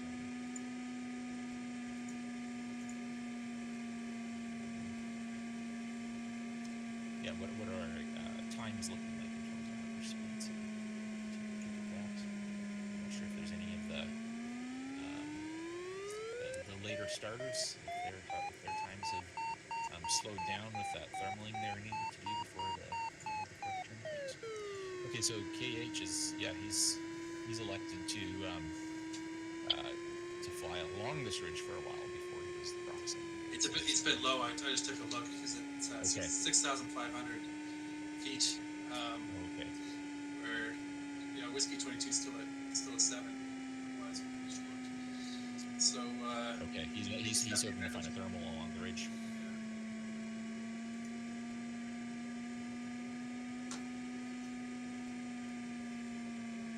So it looks like SOL is flying along quite well here. He's at 137 kilometers an hour, and he is he's at ridge height, approaching a thermal.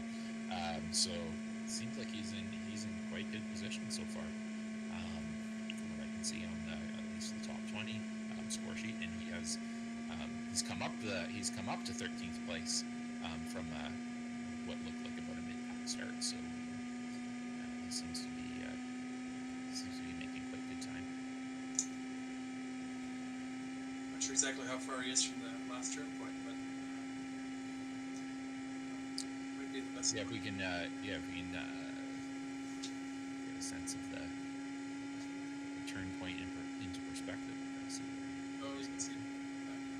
yeah, so yeah, he's headed back to the fourth turn point. He's got lots of markers ahead of him, so Yeah, and there's got kind of a solid grouping of quite a few of the fairly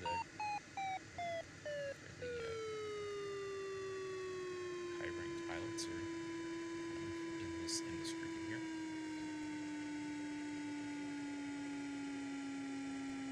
So yeah, but it appears that SOL is the one that's managed to leapfrog a little bit on the times, and maybe leapfrog a bit of the groupings, and get himself up in a better position. And is he in the discus, or is he flying the Argus?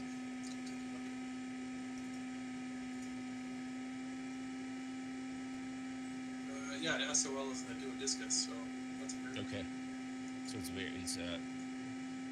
quite a good time, and been more generously handicapped by. Whiskey 22 is an Argus, so it's an advantage. And how is Whiskey 22 doing? Oh, right on the Okay, so he is dumping water. He is pushed into this valley pass, and this is the back to the get high, stay high. Although he may not have had too many options to choose from, because it was looking like there wasn't many clouds through the valley crossing there, or many options for him to thermal up. So he was probably pushing ahead, hoping to find something en route to be able to get up. I don't know if did Whiskey 22 if he actually landed or crashed there, or if it was just a bit of the altitude. Okay, so he did. He's still flying, dumping his water, and he made it over. He just must have made it over the pass. It looked like it may have been fairly tight. Yeah, I think he'd be close to having. I think he should be able to get back to the airport by now. Now, whether he makes the Yeah, what's his altitude at? Because he has to cross the finish line at 1,200 meters. He's doing rolls now. You look like he did a roll there. I think so. No, he's just showing off. Yeah. He's watching our screen. He's putting up in spectacle. Yeah, maybe.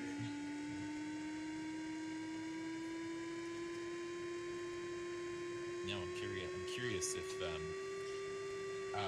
but the he still has to get over those hills, right, to get to the. I think there might be a route. Yeah, I think there might be a route to get through that there. Okay, so he has to detour around it. Yeah, I think at this point he should be able to get back. Yeah. So he did. At He least did land. let out his water early, so he was feeling the pinch there. Yeah, I guess so.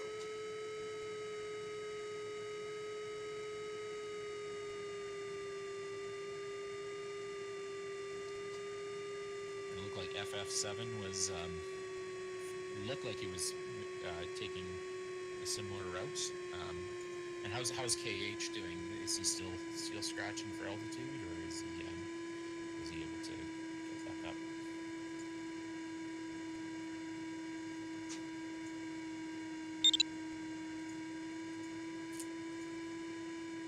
Oh, it looks like he found a climb now.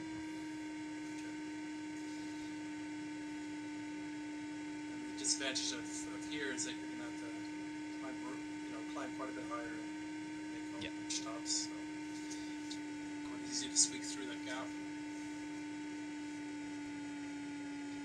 Yeah, and how much he's detoured to the north Yeah. a ways as well, right? Yeah, so he's definitely going at what appears to be a different route, trying to get higher and go over the hills versus through the valley. My assumption is going to be most of the competitors will take this route that W22 and FF7 will take. Why don't we go back to Whiskey 22? I think he's just about to hit the finish. There we go. Okay. I don't know if we're able to see his on-screen display of his altitude and ground speed, and check to see if he's making the finish within the margin, right? I'll have to start one. This is the finish coming up.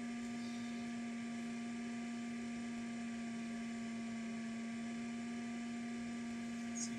Tiger Golf Yankees already out of the field. I think the safety altitude is probably usually around 200, 300 meters of altitude above the ground. Now was that the fin? Oh, no, okay, that was the start cylinder. Now he's approaching the finish. Or the start line, I should say. Or was that? No, that was the finish. I think he. Yeah, I believe it's finished now. Yeah.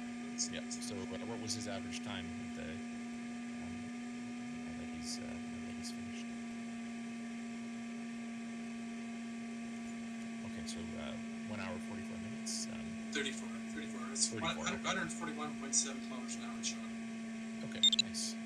So Speed, that's doing pretty good time. the finish. And he was out front, kind of flying his own race for the most part. Yeah.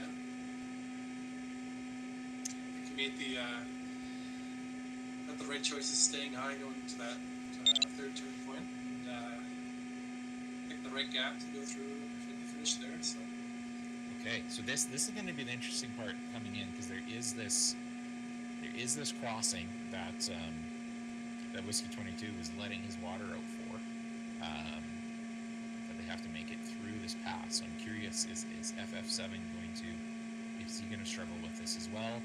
Does he? It looks like he is. He's turning around. Hopefully he's found a thermal, but he doesn't seem to be climbing. So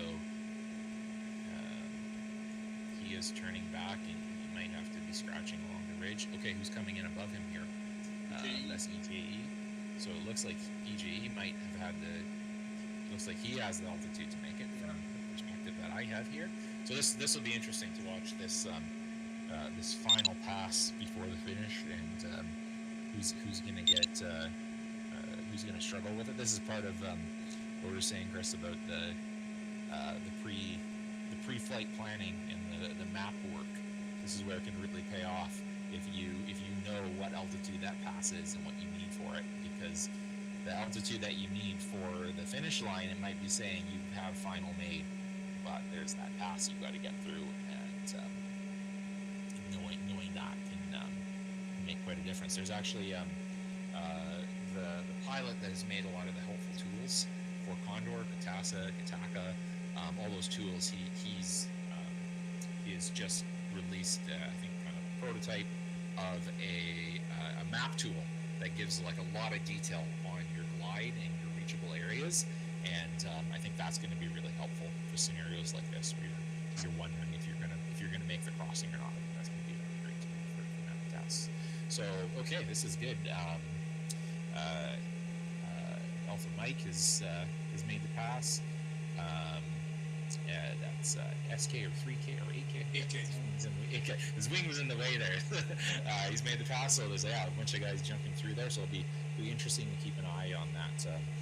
That is going to be a key segment of the course. Is that final crossing? It looks like once they make the crossing, that they have altitude to spare. What speed are these pilots flying at now that they made the crossing? Are they at V&E? I don't know if we're able to see their ground speed or airspeed that they're at right now. So yeah, okay, this would be great to watch the final results come in. So KEH is definitely I think dropped back down with that detour that he made, or search that he was making for altitude. Okay, here we go. Here's some more information for us. So yeah, a lot of the guys that have made the crossing are now flying pretty fast. Probably flying close to V&E. HE has made it over. Yeah, sometimes. I don't know if we have the live stream of SOL, we could maybe take even a peek back at that and see how his flight's going from his perspective.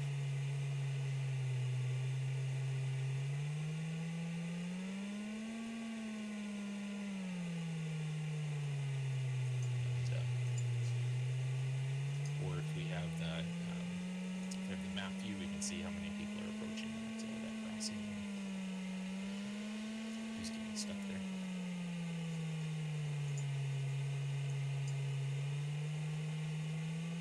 FF7. Oh, he's still he's just buffing that ridge. Yeah. Trying to get this is really frustrating when you're at this stage. You flew the whole course, maybe having a good time, things are going well, and then you stuck on the last pass and you're having to climb at half a meter a second and just watching your average speed blew away. Looks like 09 is making it with altitude to spare.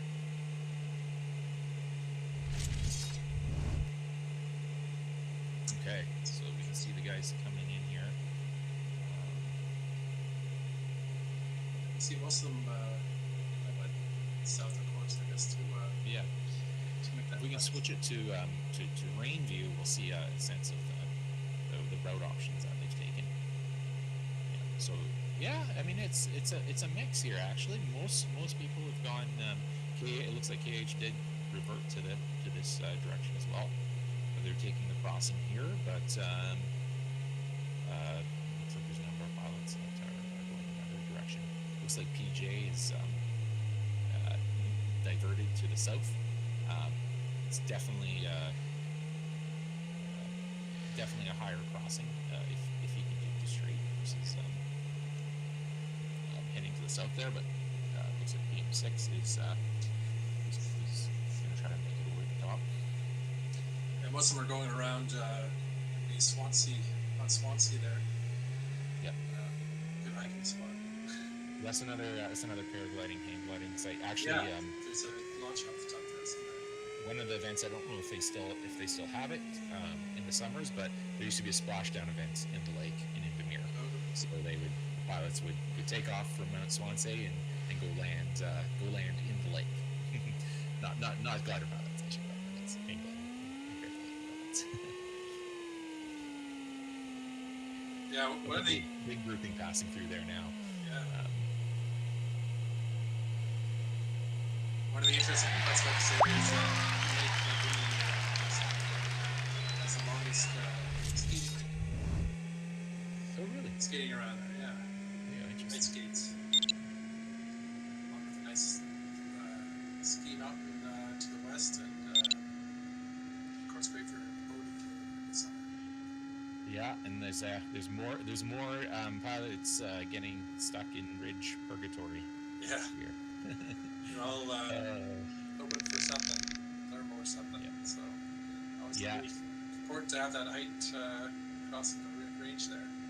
Yeah, having that height is critical. FF7, it looks like he's gained very, very little. MX is letting out his water. Look how many passes that FF7 has done. He's done, it's like a dozen passes, and it's not getting much out of it. At some point here, they might be stuck with having to do a big diversion just to try to find a thermal. I don't know if this ridge is producing enough for them to sneak over or not. Yeah, there's no real lower areas. You have to go quite a ways north or south to find a Yep. low gap. So I don't know if it's maybe possible that's that thermal, but the route that PJ took, he was further to the north and then he diverted to the south. I don't know if that was a route that was potentially the lowest altitude required, even if it had a lot more circuitous of a path to it. And ZL7, has he made it over? He's taking a bit of a different pass here. He's taking the more northern route, I think. And he has that, looks like he has that crossing made from what I can see. yeah, it's making it tight though.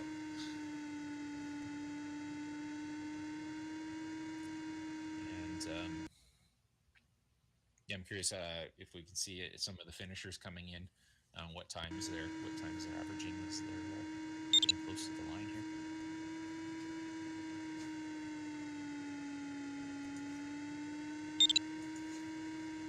Yep, he's made it through.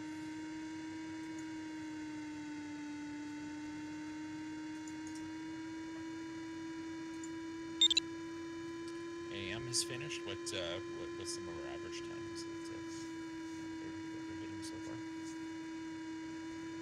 don't know if you can see some of them, Chris, and the Yeah. times that they're averaging. I just opened up.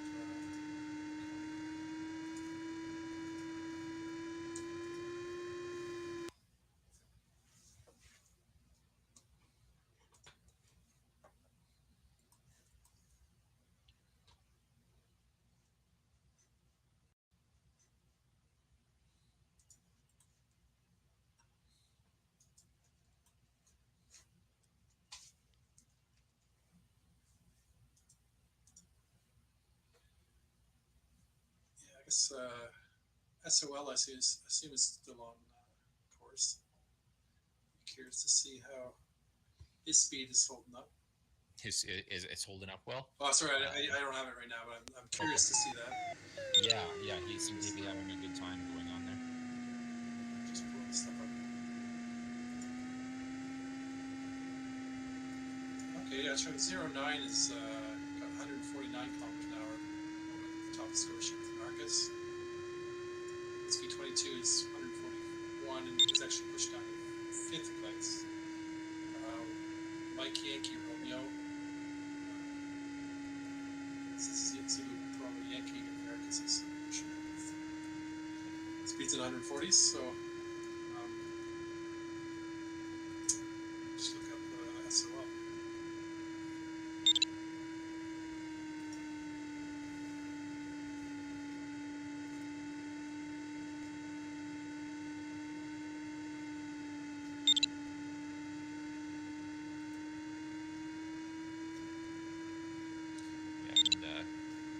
Okay, there's SOL. He is it looks like he's made the crossing with altitude to spare, so I'm sure he's going to be hitting higher speeds, maybe VNE now for the rest of the glide. Looks like his wings were shaking a bit there. Maybe he was at VNE. Yeah, he's showing 139 kilometers an hour, so Okay, so not probably pick up a few, but probably won't win. Yeah. Maybe he's trying to take a more direct route to the finish versus kind of going around to the west a little bit.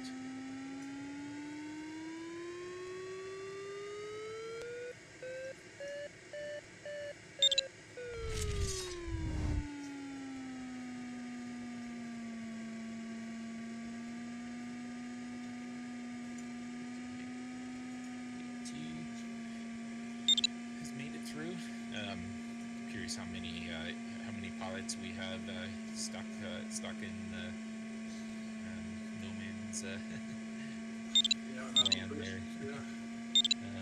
Stuck in the ridge. Oops! Poor FF7. All that ridge buffing. He must have got desperate. And okay, this is RPV. He must have flew off course to a thermal. He was stuck there as well. It looked like he was thermaling. He's coming into the finish. I'm not sure if there's if we can see the display with, if it's possible to see the on-screen display with the average times. Be interesting to watch those as they're coming into to the finish here. Who might be contesting for top place.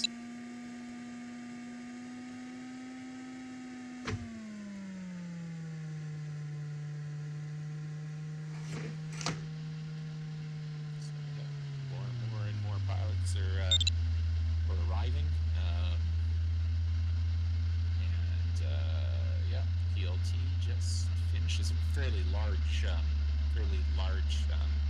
finish cylinder on this race.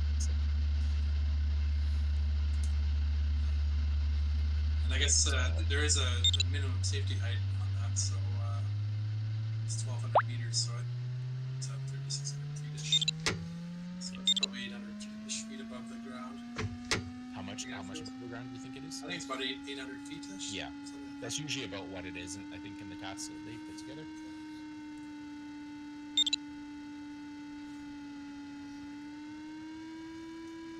And yeah, so it could change the scores if someone's too low. Just coming to the finish. Do you have the score sheet up on your end, Chris? Yeah, I have. SOL just crossed the line and first place. First place. Okay, what was his average speed? So he's 143 in the duodiscus, being the key thing there. Yeah. And the handicap difference on those being let's pull those up.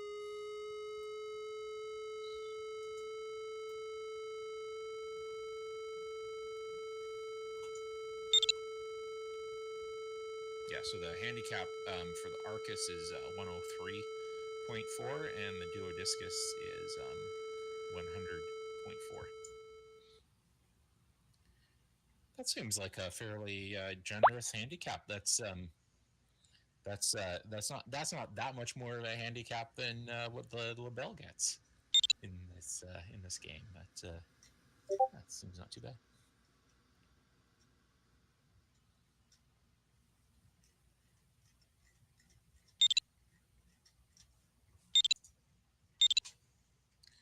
So EQ is on his way to the finish. Yeah. Most of them are coming in now. So yeah, SOL, he was making good time, and now he's the pilot to beat.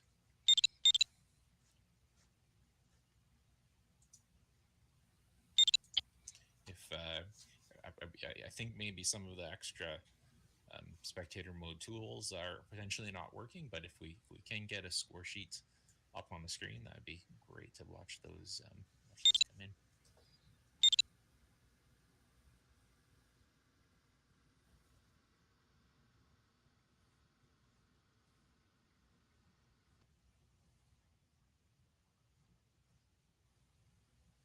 Okay, yeah. So Condor Club will be, actually we can start watching the scores coming there as well, potentially, for or at least see the ranking. If I think the scores don't come in till the final time slots are finished tomorrow. So pull that up, take a look at it here. 09 was in front, but I believe SOL is going to push him out there. Yep. The UVA, Uniform Whiskey Echo, and Pumping Mike 6, guys we were watching.